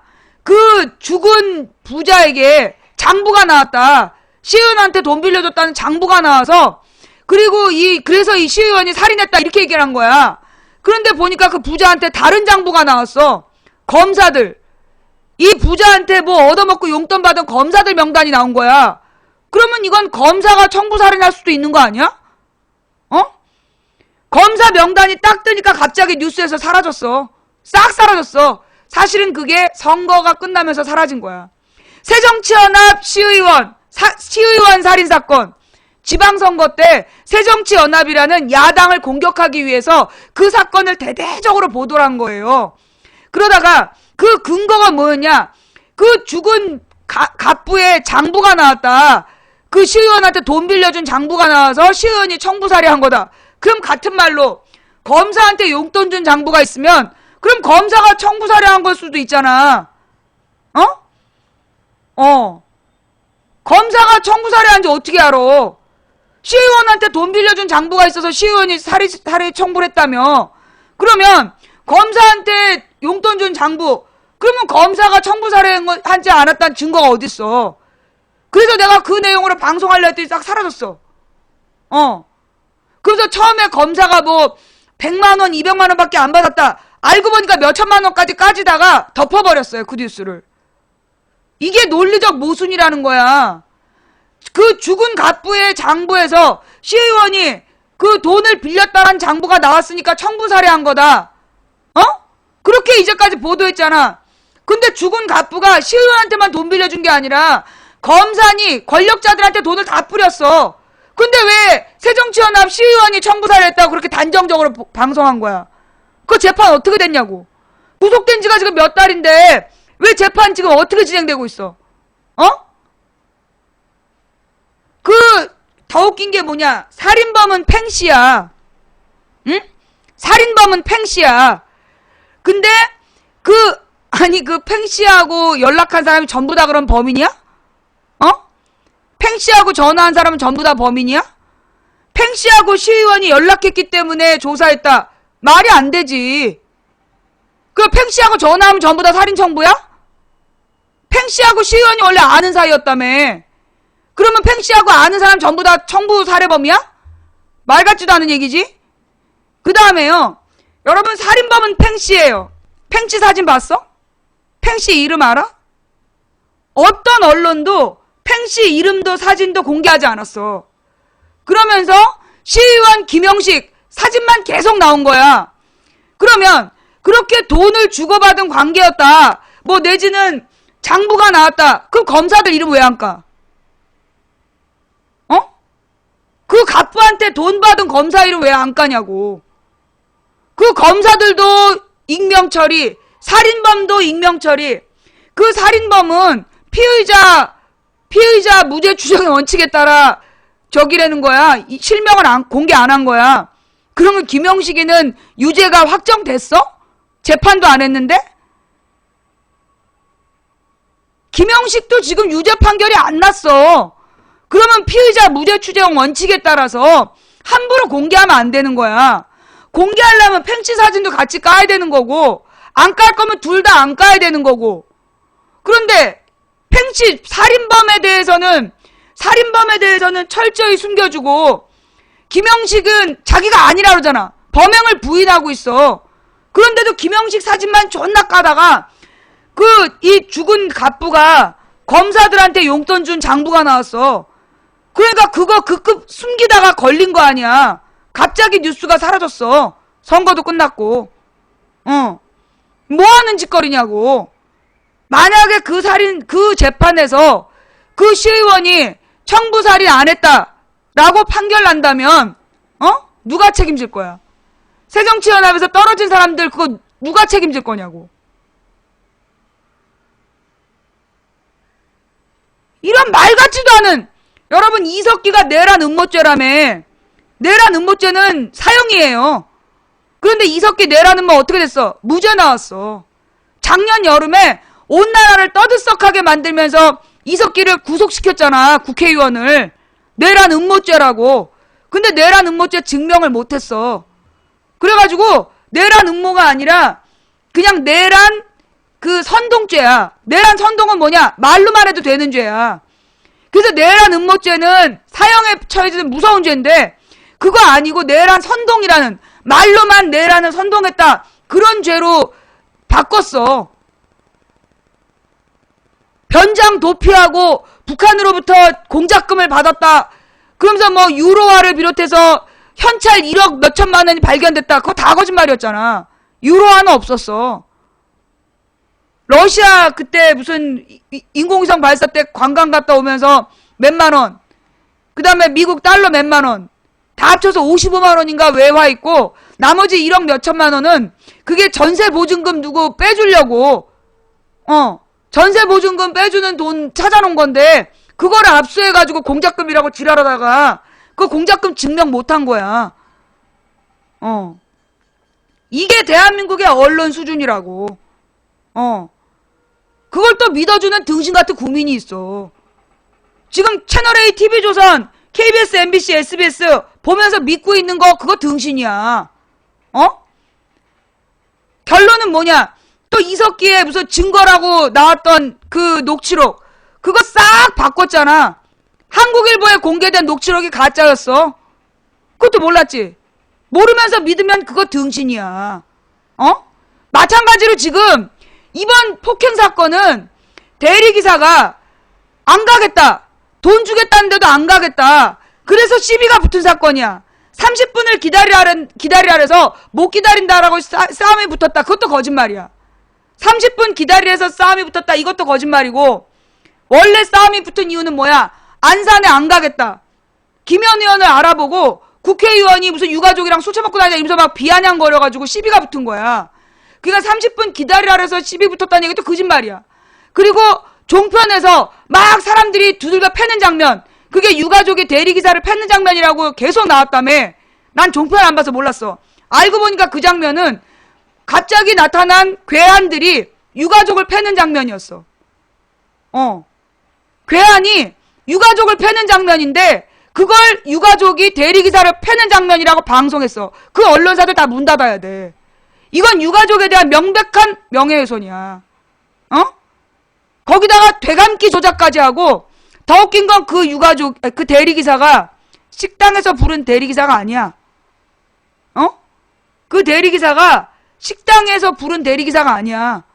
신분증을 내놓으라 그래도, 명함을 내놔라, 신분증을 내놔라, 그래도 안 내놓고 끝까지 버텼어. 그리고 누군지 모르는 목격자라고 주장하는 애들이 나타나가지고 유가족을 두들겨 팬 거야. 근데 그 장면을 종편에서 반복적으로 유가족이 대리기사 패는 장면이라고 내보낸 거야. 이 쌍놈 새끼들이죠. 그런데 그 대리기사라는 사람이 뭘 대신해서 김현을 고소한 변호사가 국정원 여직원 변호사야. 뭔가 감이 오지? 이번 이 대리기사 폭행 사건을 누가 왜 터뜨렸을까? 이걸로 누가 이익을 받나?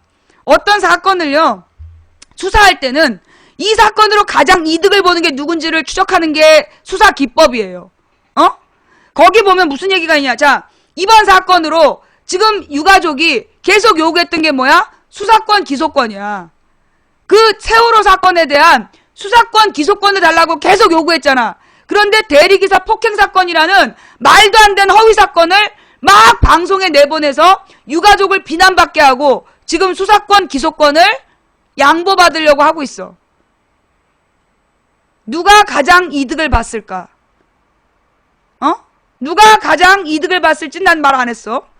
자, 우리가 수사를 할 때 수사 기법에 누가 범인이냐를 추적할 때 가장 이 사고로 가장 이득을 보는 게 누군지를 따지는 게 기법 중에 하나다. 지금 유가족은 수사권, 기소권을 계속 요구하다가 이번 대리기사 폭행 사건 때문에 여론의 비난을 받아서 이걸 지금 포기하려고 하고 있다. 포기하게 생겼다. 누가 이득을 볼까 잘 생각해봐. 그런데 이번 대리기사 폭행 사건은 철저히 조작됐다. 철저히 조작된 사건이다. 그 유가족이 대리기사를 패는 장면이라는 모든 뉴스에 나온 장면이 사실은 괴한들이 나타나서 유가족을 패는 장면이었다. 네 번째, 그 대리기사의 변호사가 국정원 여직원 변호사다. 이 네 가지를 가지고 어떤 결론을 내리느냐는 여러분의 지능에 달려 있어요. 나는 어떤 결론도 내지 않았어. 난 네 가지 팩트만 얘기한 거야. 이 팩트를 가지고 그 사실을 인지할 수 있는 능력은 여러분의 지능에 딸려 있는 거예요. 그냥 빵집 얘기야, 빵집 얘기. 그 7시간 빵집 미스테리. 세븐 베이커리 사건. 나는 누구라고 단정적으로 얘기하지 않았어. 네 가지 팩트를 나열했을 뿐이지. 그 팩트를 보고 제대로 깨달을 수 있는 능력은 뭐 각자의 지능에 달려 있는 거죠. 예.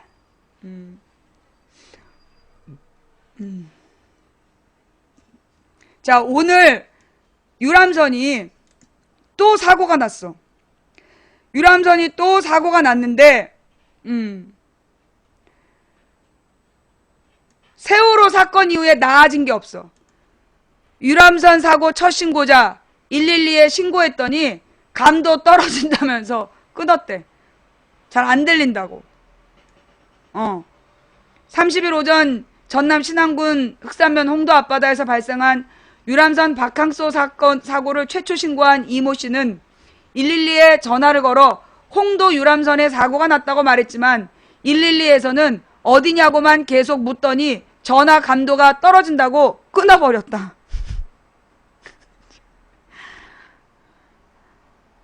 이 씨는 이날 연합뉴스와의 통화에서 해상 기암괴석인 만물상에 좀 가까이 배가 접근하는 순간 굉음과 함께 멈춰섰다면서 당시 충격 때문에 승객들은 넘어져 머리를 다치는 등 아수라장이었다고 말했다. 그 당시 파도가 높게 쳐 배가 바위에 너무 가까이 접근하는 게 아닌가 걱정하는 순간 바위에 부딪혔다고 덧붙였다. 곧바로 119에 전화를 걸었지만 통화를 하지 못했고 다시 112에 신고를 했다. 이 씨는 112에 전화를 걸어 홍도 유람선에 사고가 났다며 몇 번을 소리쳤지만 어디냐고 계속 물었고 전화 감도가 떨어진다고 해서 끊어버렸다고 말했다. 이어 사고가 나자 승객들이 구명조끼를 입으려고 꺼냈지만 입을 수가 없을 정도였다며 겨우 승객들이 서로 도와가며 입었다고 말했다. 그는 한마디로 아수라장이었다며 승객 머리가 찢어지고 배는 시커먼 연기를 내고 옴짝달싹 못하는 아찔한 상황이었다고 덧붙였다.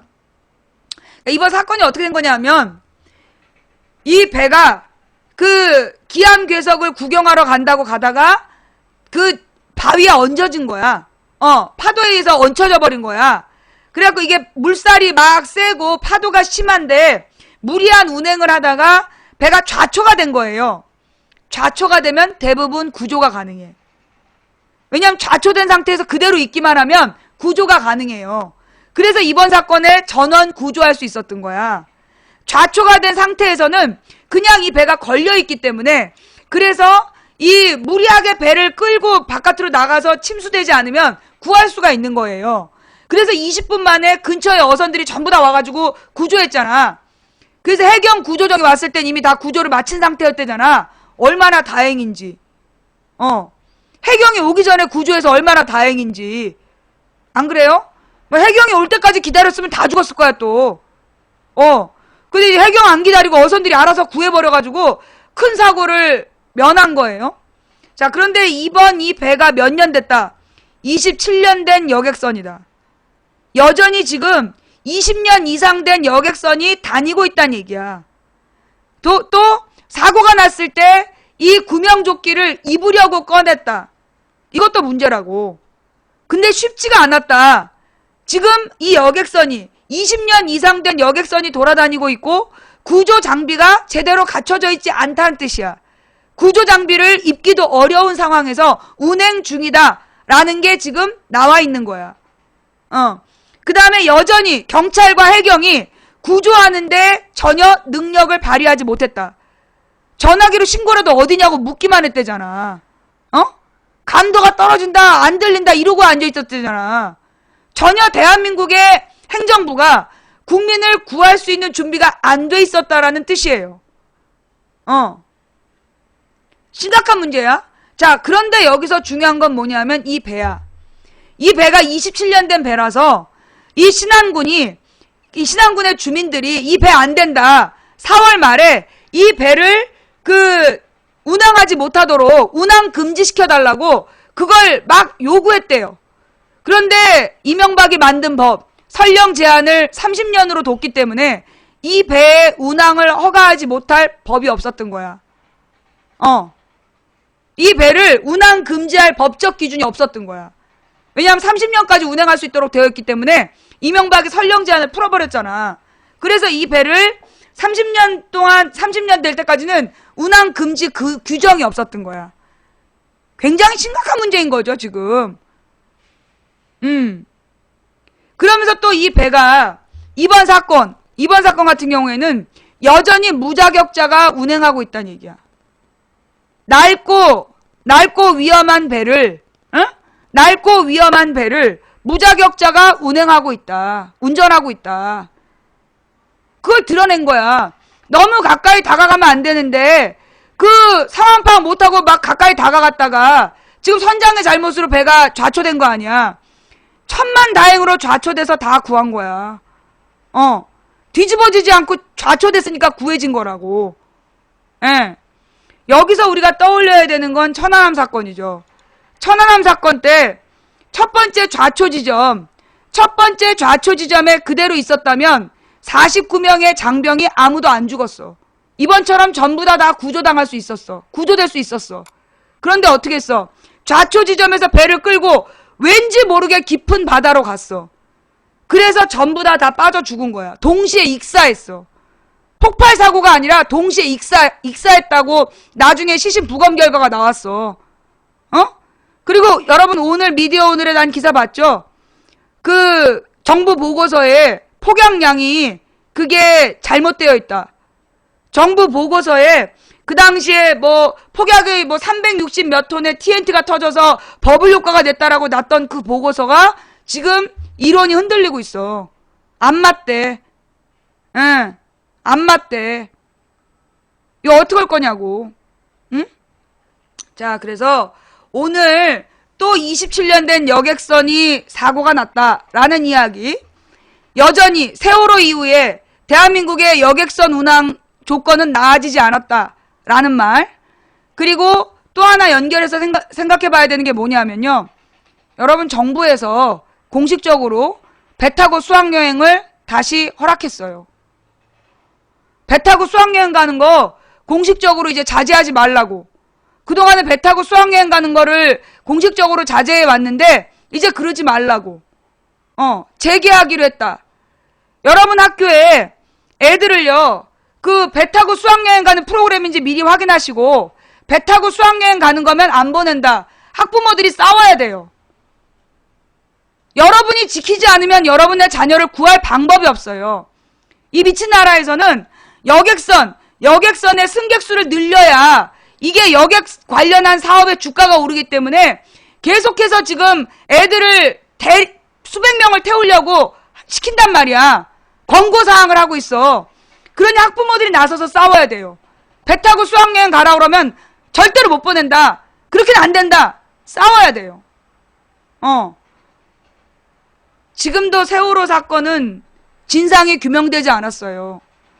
그 배가 왜 그렇게 이상한 짓을 했는지, 왜 그렇게 이상한 순간에 아무도 출항하지 않았던 그날 왜 세월호 혼자 출항했는지, 진도 앞바다부터 기울었던 배를 왜 굳이 울돌목까지 끌고 갔는지, 그리고 해경은 왜 선원들만 데리고 도망갔는지, 선장을 데리고 왜 해경은 하룻밤 잤는지, 그리고 그 선원들이 배 안에서 보여준 이상한 행동은 왜 그랬는지, 그리고 아무도 왜 하선 명령을 내리지 않았는지, 시뮬레이션 결과 5분에서 6분이면 전원 구조할 수 있었는데 왜 아이들을 뛰어내리라고 지시하지 않고 가만히 있어라, 바깥으로, 선실 바깥으로 나오지 말라고 왜 명령했는지, 그리고 그 일이 벌어지고 있을 때 청와대는 도대체 뭘 했는지.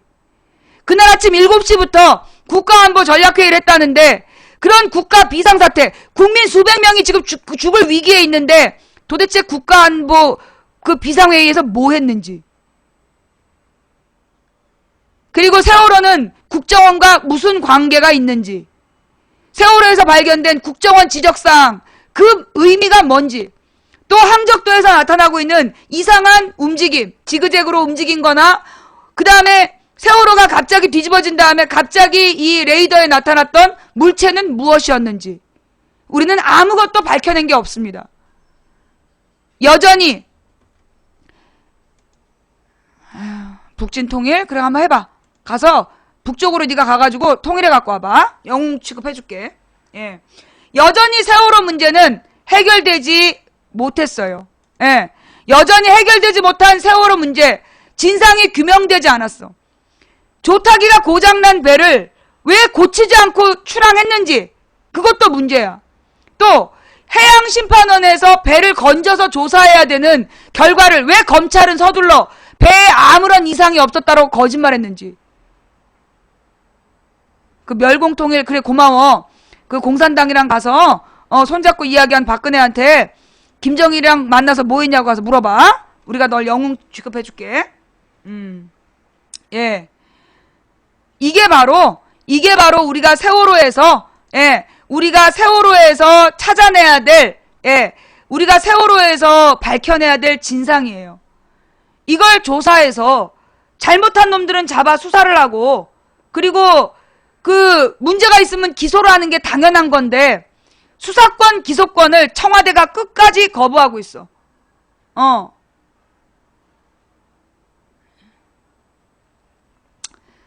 아직 밝혀야 될 문제죠. 자, 그 새정치 당대표 문재인 39.7, 안철수 15.7, JTBC가 가장 신뢰하는 방송사 JTBC 25.1%, 또 국민 74.4%는 4대강과 해외개발 부채를 MB에게 책임을 물어야 된다라고 이야기했다. 그래요. 그 이야기로 그럼 이제 잠깐 넘어갈게요. 아까 일단 세월호 진상규명을 방해하는 건 청와대야. 왜? 자기의 7시간을 밝혀낼까봐. 도대체 뭘 했길래 그걸 물어보면 막 모독이 지나치다 뭐 도대체 왜 그러는 건지 밝혀야 되겠어. 처음엔 관심 없었는데 자꾸 저러니까 진짜 밝혀내고 싶어. 뭐야 도대체. 이게 바로 세월호 특별법이죠. 세월호 특별법은 무슨 법이다? 세월호 사건의 진상을 규명하기 위해서 성역 없는 수사권, 기소권을 달라는 법이에요. 그런데 지금 그 법을 기어이 청와대하고 새누리당이 반대하고 있는 거잖아. 수사권, 기소권을 줄 수 없다.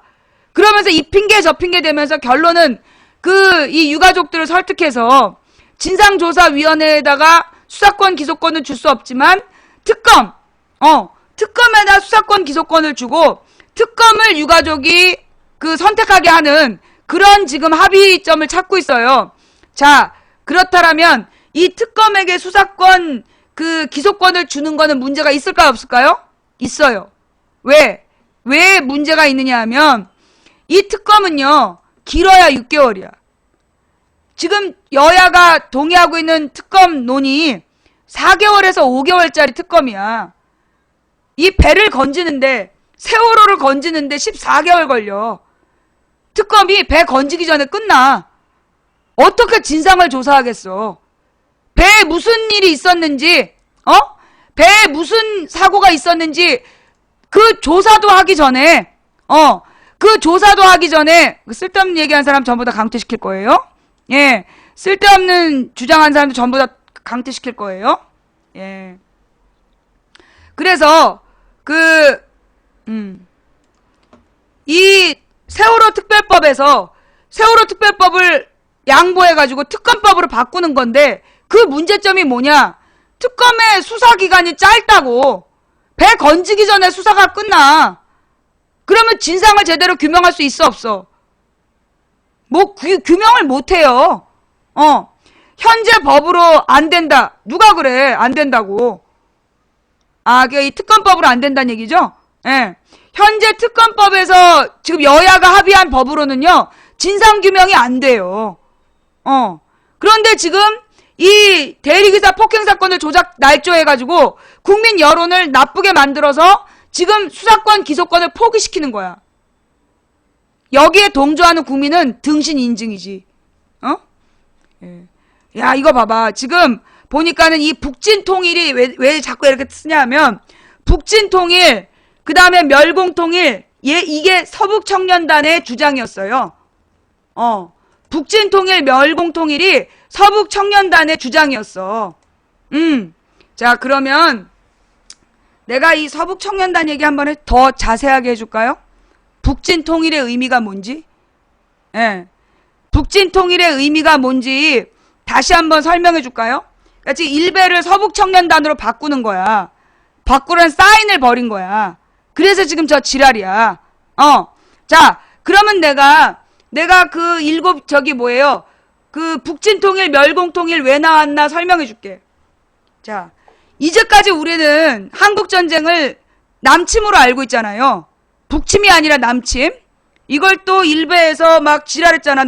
북침이라고. 그 북침이란 말이 뭐냐면 북한으로 침격해 들어갔다는 얘기야. 침공에 들어갔다.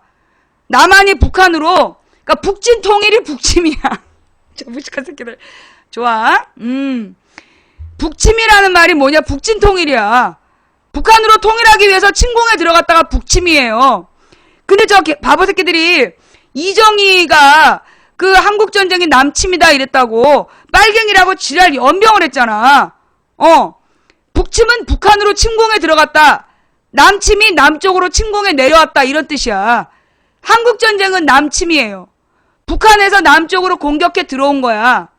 근데 이걸 갖다가 이제까지 뭐라고 가르쳤냐? 이승만과 남한 정부는 평화를 원했는데 북한의 김일성 괴뢰도당이 갑자기 남쪽으로 침략해 들어왔다 이렇게 알고 있었잖아. 이게 거짓말이라고. 서북청년단의 북진통일이 바로 그 주장을 증명하는 거야. 이승만이 46년부터 북한으로 쳐들어가서 통일하겠다. 북진통일을 허락해달라. 그렇게 계속 주장한 거야. 북진통일, 멸공통일이 그 말이라고. 북한으로 쳐들어갈 테니까 허락해달라. 그게 북진통일이에요. 그러니까 이것들이 바로 뭘 얘기하는 거냐. 당시에 한국전쟁의 배경이야. 한국전쟁의 배경이 어떻게 됐냐 하면, 무슨 얘기냐. 적화통일하고 반대말이야. 적화통일하고 멸공통일하고 다른 말이에요. 적화통일은 뭐냐면 북한이 주장하는 거야. 한반도를 붉은색으로 통일하겠다. 공산당이 통일하겠다는 게 적화통일이고, 그 다음에 이승만이 주장한 게 멸공통일. 공산당을 멸망시키면서 통일하겠다. 북진통일하겠다. 적화통일은 남진통일이고 멸공통일은 북진통일이야. 좌우지간 그 당시에 이승만, 김일성이 서로 그 상대방을 침공해서 통일하겠다고 떠들고 있었다고. 그중에 이승만이 먼저 주장한 게 46년에 먼저 주장한 게 북진통일 멸공통일이에요. 북한으로 쳐들어가겠다. 남한만의 단독 선거하겠다. 북한으로 쳐들어가서 통일하겠다. 그 얘기를 이승만이 먼저 떠들었어. 48년부터. 그러다가 왜 한국전쟁이 터졌느냐? 이게 중요한 거야. 왜 한국전쟁이 터졌냐 하면 48년도에 이승만이 남한만의 단독 선거를 하겠다래. 그러니까 46년부터 주장을 해서 그 미국의 허락을 받아서 그 50 단독 선거를 치르잖아요.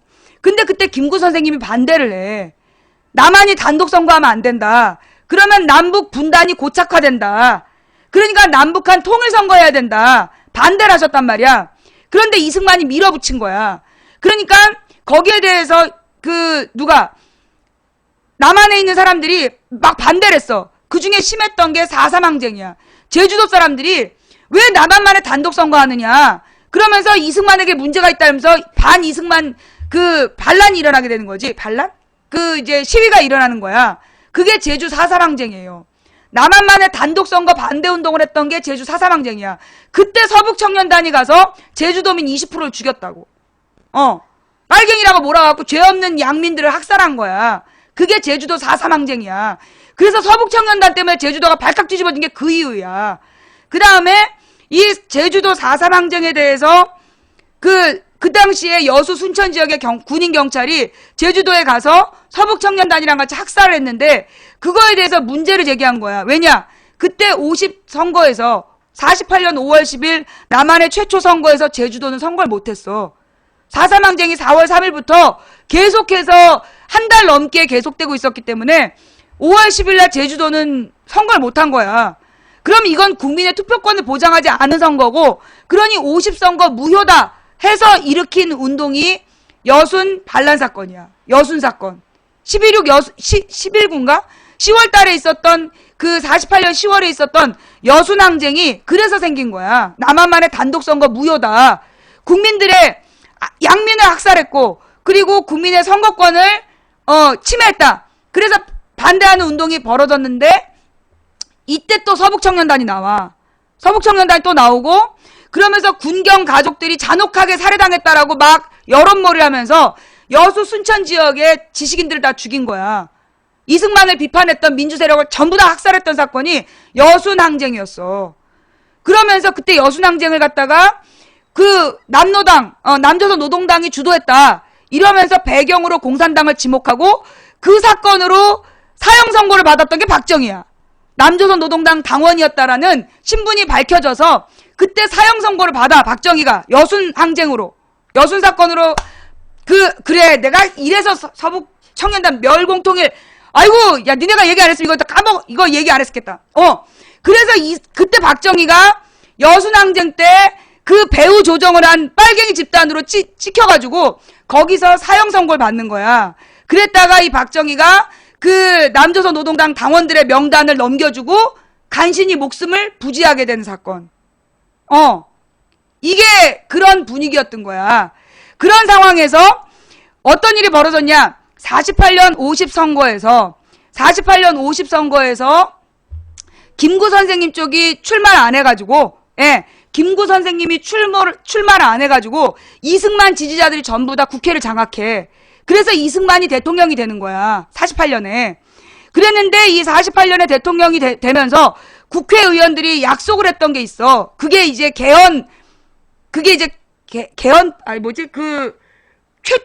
최초의 헌법, 재헌의회라 그러잖아.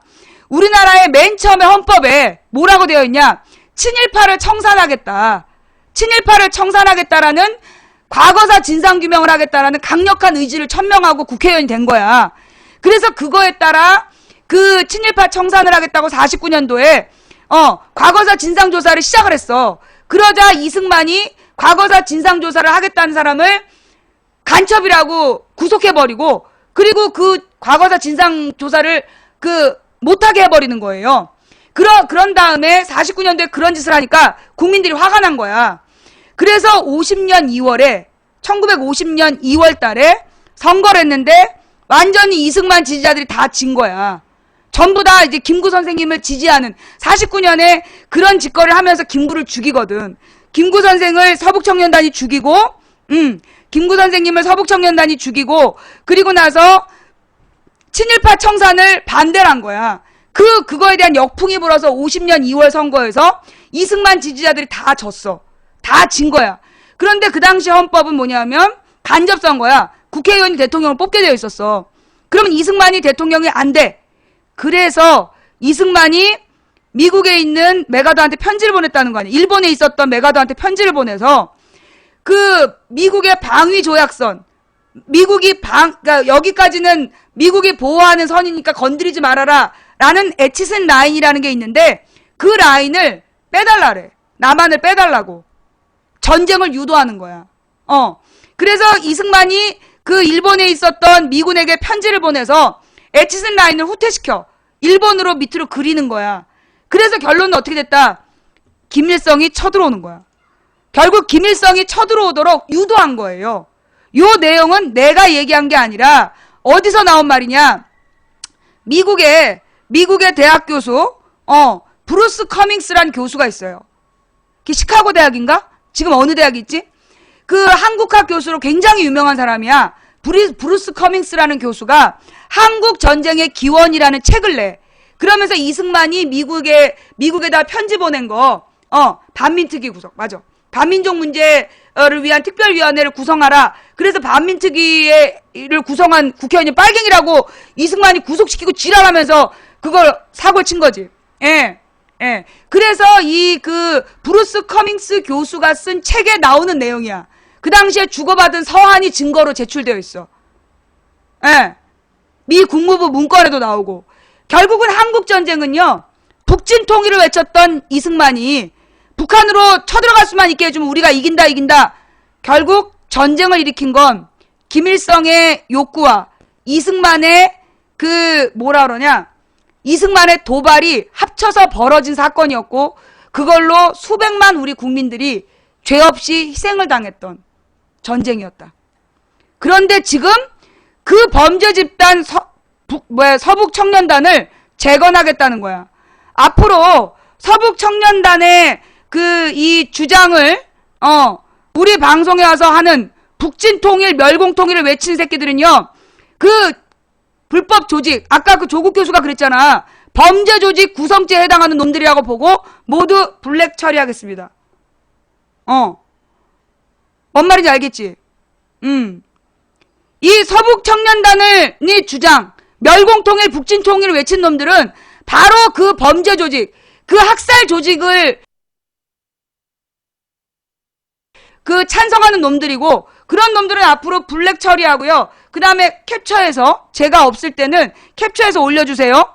이거 수사 대상으로 제보합시다. 예. 그러면 북진통일이 왜 죄가 되냐? 북진통일이 뭐냐? 북한이랑 전쟁하자는 거야. 너 전쟁하면 네가 나가서 싸울 수 있어? 북한군이랑 싸우면 진다며. 남한군이 북한 쳐들어가면 진다며. 너네 정신교육할 때 북한군이랑 싸우면 진다고 가르치지 않아? 그래놓고 무슨 북진통일이야. 북한이랑 전쟁을 해가지고 무슨 통일을 해, 이 미친놈들아. 그리고 무엇보다 지금 이 전쟁은 누구와 누구 사이의 휴전이에요. 현재 우리나라와 북한 사이의 경계선은 누구와 누구 사이의 휴전선이야. 남한과 북한의 휴전선이 아니에요. 이 휴전선은 미국과 북한의 휴전선이야. 이 전쟁은 우리 전쟁이 아니야. 그런데 전쟁이 나면 수도권 4분의 3이 날아간다며. 이틀에 3일 동안 200만이 죽는다며. 야, 이 미친 새끼들아. 무슨 전쟁이야, 전쟁은! 이게 이 휴전선을 그은 게 주한미군이 유엔을 대표해서 북한하고 평화협정을 맺은 거야. 평화협정이 아니라 휴전협정을. 그래서 이게 결론은 유엔은 일찌감치 휴전협정으로 가라 그랬어. 아니, 종전협정. 평화협정을 맺어라. 그런데 지금 미국에서 평화협정을 안 맺어주는 거야. 북한도 계속 평화협정을 말로는 떠들어. 왜? 평화협정을 해야 전쟁이 끝나고, 그러면 전쟁에 대한 투입을 안 하고 자기네 인민들이 먹고 살 수 있게 된다. 뻥이죠. 북한 정권은 기본적으로 이 전쟁 상태가 유지되지 않으면 독재 체제를 유지할 수가 없어. 걔네는 진짜 통일을 원하지 않아. 평화 통일 원하지 않아. 나는 소위 우리나라의 진보 세력 중에 북한이 평화 통일을 원한다? 나는 그거 가짜라고 봐요.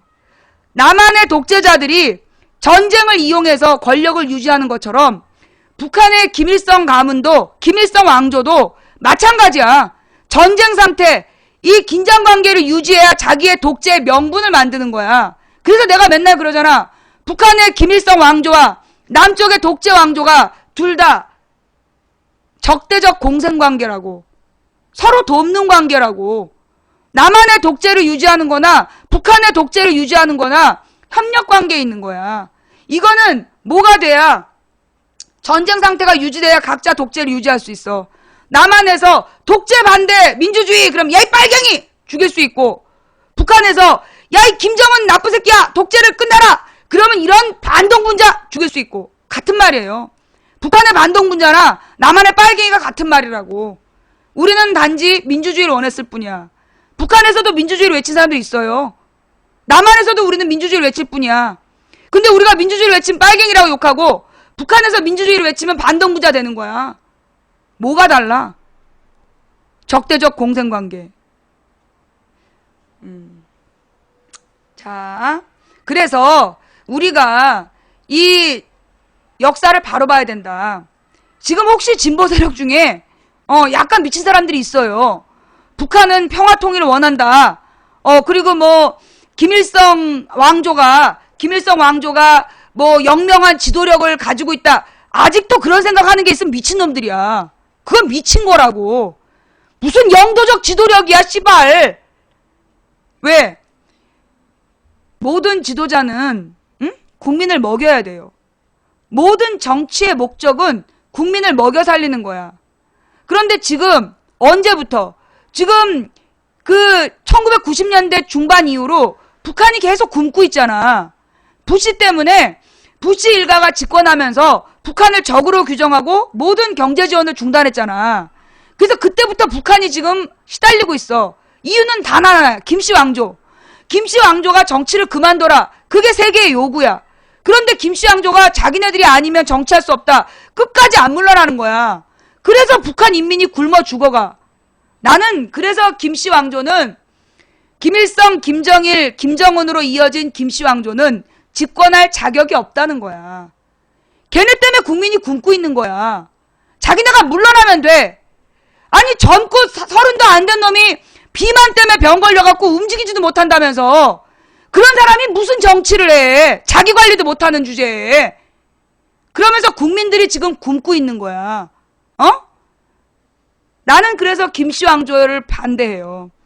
그래서 이 김일성의 3대 세습 부끄러운 일이야.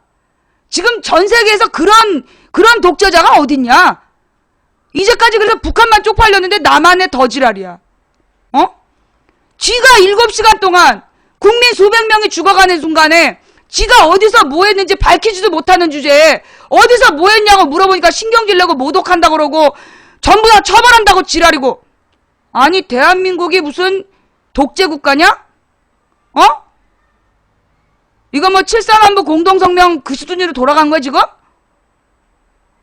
대한민국의 주인은 국민이에요.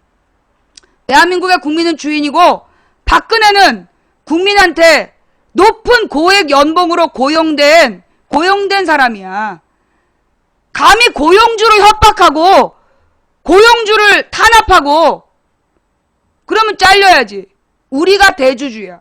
국민이 대주주야. 국민이 주인이야. 우리 국민들이 고용한 사람이 지가 왕인 줄 알아.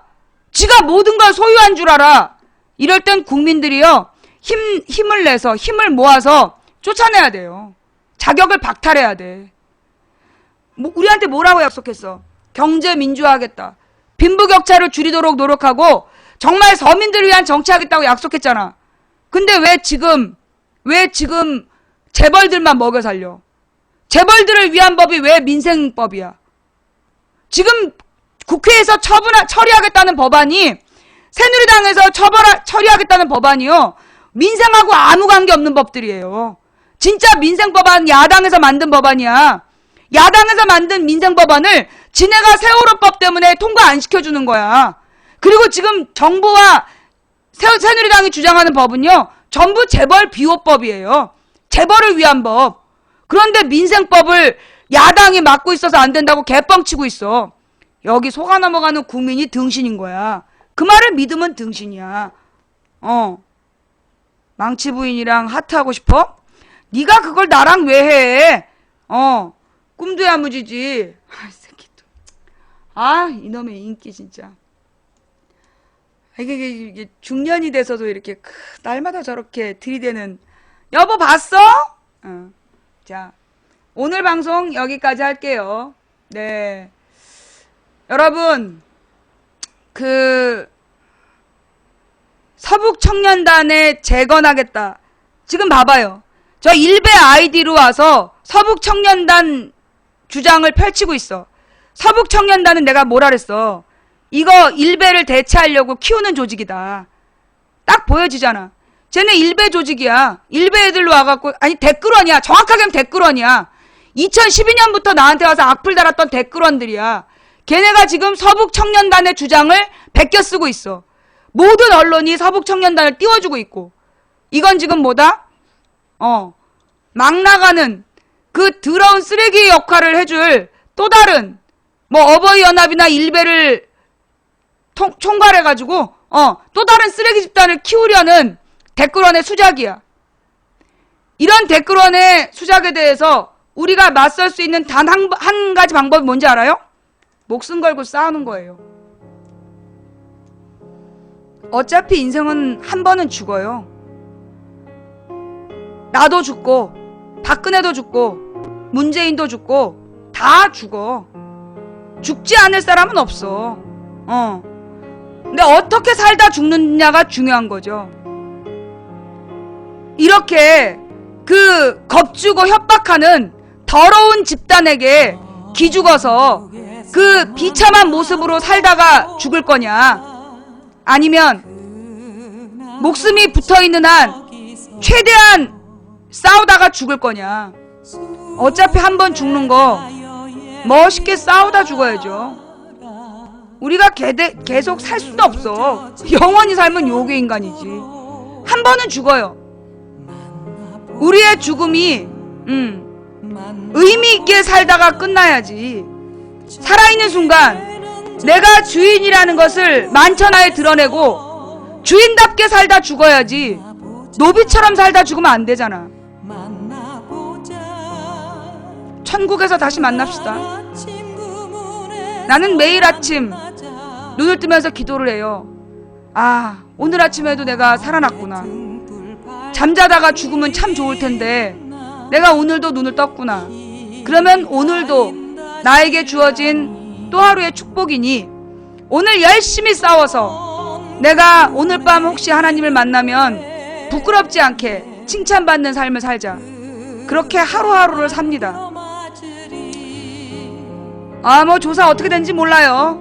네, 계속 시간을 끌면서 제가 겁먹고 위축되길 바라는 거죠. 네, 나를 기소한다면 여러분이 할 일은 뭐야? 전 세계의 언론에 제보하고 대한민국의 검찰이 어떤 짓을 하고 있는지 만천하에 알리는 거죠. 네, 대한민국의 박근혜 정부가 어떻게 민주주의를 탄압하고 있는지 온 세계에 알리는 게 여러분의 역할입니다. 역시 댓글원이죠. 지금 이 서북청년단은 댓글원에서 키워주고 있다는 걸 계속 인증하고 있어요. 자, 여러분 3일에 한 번씩 초중고생이 자살을 한대요. 3일에 한 명꼴로 초중고생들이 자살을 하고 있고, 우리나라의 자살률 나이대별로 우리가 다 1등이에요. 노인 자살률 1등, 청년 자살률 1등, 청소년 자살률 1등. 국민들이 지금 죽지 못해 살고 있어요. 죽으려고 맘먹으면 언제든 죽을 수 있어요. 근데 죽기 전에 한번 싸우다 죽자 이거지. 우리가 이렇게 올바른 투쟁을 하다 죽으면 천국에서 만날 겁니다. 힘들 내시고요. 절대 포기하지 마세요. 우리는 물론 저 말도 안 되는 어마어마한 조직과 싸우고 있습니다. 엄청난 돈이 뿌려지고 엄청난 국가기관들이 뒤를 봐주는 저 무지막지한 놈들하고 싸우고 있으니 우리가 이길 가능성은 크진 않아요. 하지만 이기기 어려운 싸움에서 지지 않는 방법은 단 하나. 끝까지 포기하지 않는 거다 말씀드렸죠. 우리가 이 싸움을 포기하지 않고 끊임없이 희망을 품고 있다면 반드시 승리는 우리 것입니다. 포기하지 않는 자가 이기는 싸움이에요. 인간의 가치는 그가 품고 있는 희망의 질량에 비례한다. 이 말 아세요? 인간의 가치는 그가 품고 있는 희망의 질량에 비례한다. 제가 가장 존경하는 김근태 의원이 평생 하셨던 말씀이에요. 희망을 가진 사람은요, 누구도 꺾을 수 없어요. 예. 희망을 품고 있는 사람은 누구도 꺾어낼 수가 없습니다. 여러분 가슴속에서 이 절망과 싸우셔야 돼요. 희망을 품으세요. 여러분 모두가 희망을 품으면 절대 우리는 지지 않습니다. 또 아까 그 에드워드 버크? 예, 다시 한번 선한 자의 침묵이 악인의 승리를 가져온다. 영국의 유명한 정치 철학자의 말이래죠. 선한 자의 침묵이 악인의 승리를 가져온다. 착한 사람들이 침묵하고 비겁한 저 못된 부정한 집단에게 아무 소리 안 한다면 결국 그들의 범죄의 공범이 되는 거예요. 악인의 승리를 막아낼 여러분이 되시기 바랍니다. 이건 영적 싸움이에요. 자, 알아듣는 사람만 알아듣고. 자, 오늘 방송 어떠셨어요? 볼만 하셨나요? 네, 재미없었다면 죄송하고요. 시청해주신 모든 분들께 감사드립니다. 처음부터 끝까지 시청해주신 여러분께 진심으로 감사드리고요. 네, 그리고 저기 후원해주신 한 분 한 분 다 감사드립니다. 제가 일일이 이름 불러서 인사 못 드렸지만 후원해주신 분들 정말 감사드립니다. 여러분이 보내주신 초콜릿 스티커 별풍선은 아주 요소요소해서 매우 중요하게 이 방송을 진행할 수 있는 힘이 되고 있습니다. 또 추천해주신 3,419분께 진심으로 감사드리면서 내일은 망치 부인이 스튜디오에서 방송하지 않고 인천 부평역으로 갑니다. 예, 내일 부평역 그 돗자리 수다방, 부평역 돗자리 수다방에 또 뭐 웬 테러 집단이 나타나서 나를 테러한다면 여러분 이제 들고 일어나 주실 거죠? 누군가 망치 부인의 부평역 방송을 방해하기 위해서 방송을 방해하고 테러를 한다면 여러분이 나서서 싸워주실 거죠? 그래서 여러분을 믿고 저는 내일 부평역으로 갑니다. 인천역 부평역 돗자리 수다방은 인천 부평역 돗자리 수다방 낮 2시부터 6시까지 진행될 예정이고요. 그리고 장소로 옮겨서 거기 그 문화마당인가? 예. 그 공유지랍니다. 공유지에 우리 돗자리 깔고 그 싸우신 김밥 뭐 이렇게 또 이런 거 나눠 먹고 그 이제 각자 자기 소개하는 시간을 갖도록 할 건데요. 날이 추울 수 있어요. 옷 따뜻하게 입고 오시고 그 다음에 따뜻한 차를 같이 준비해 오셔서 나눠 먹는 시간 되었으면 좋겠습니다. 예.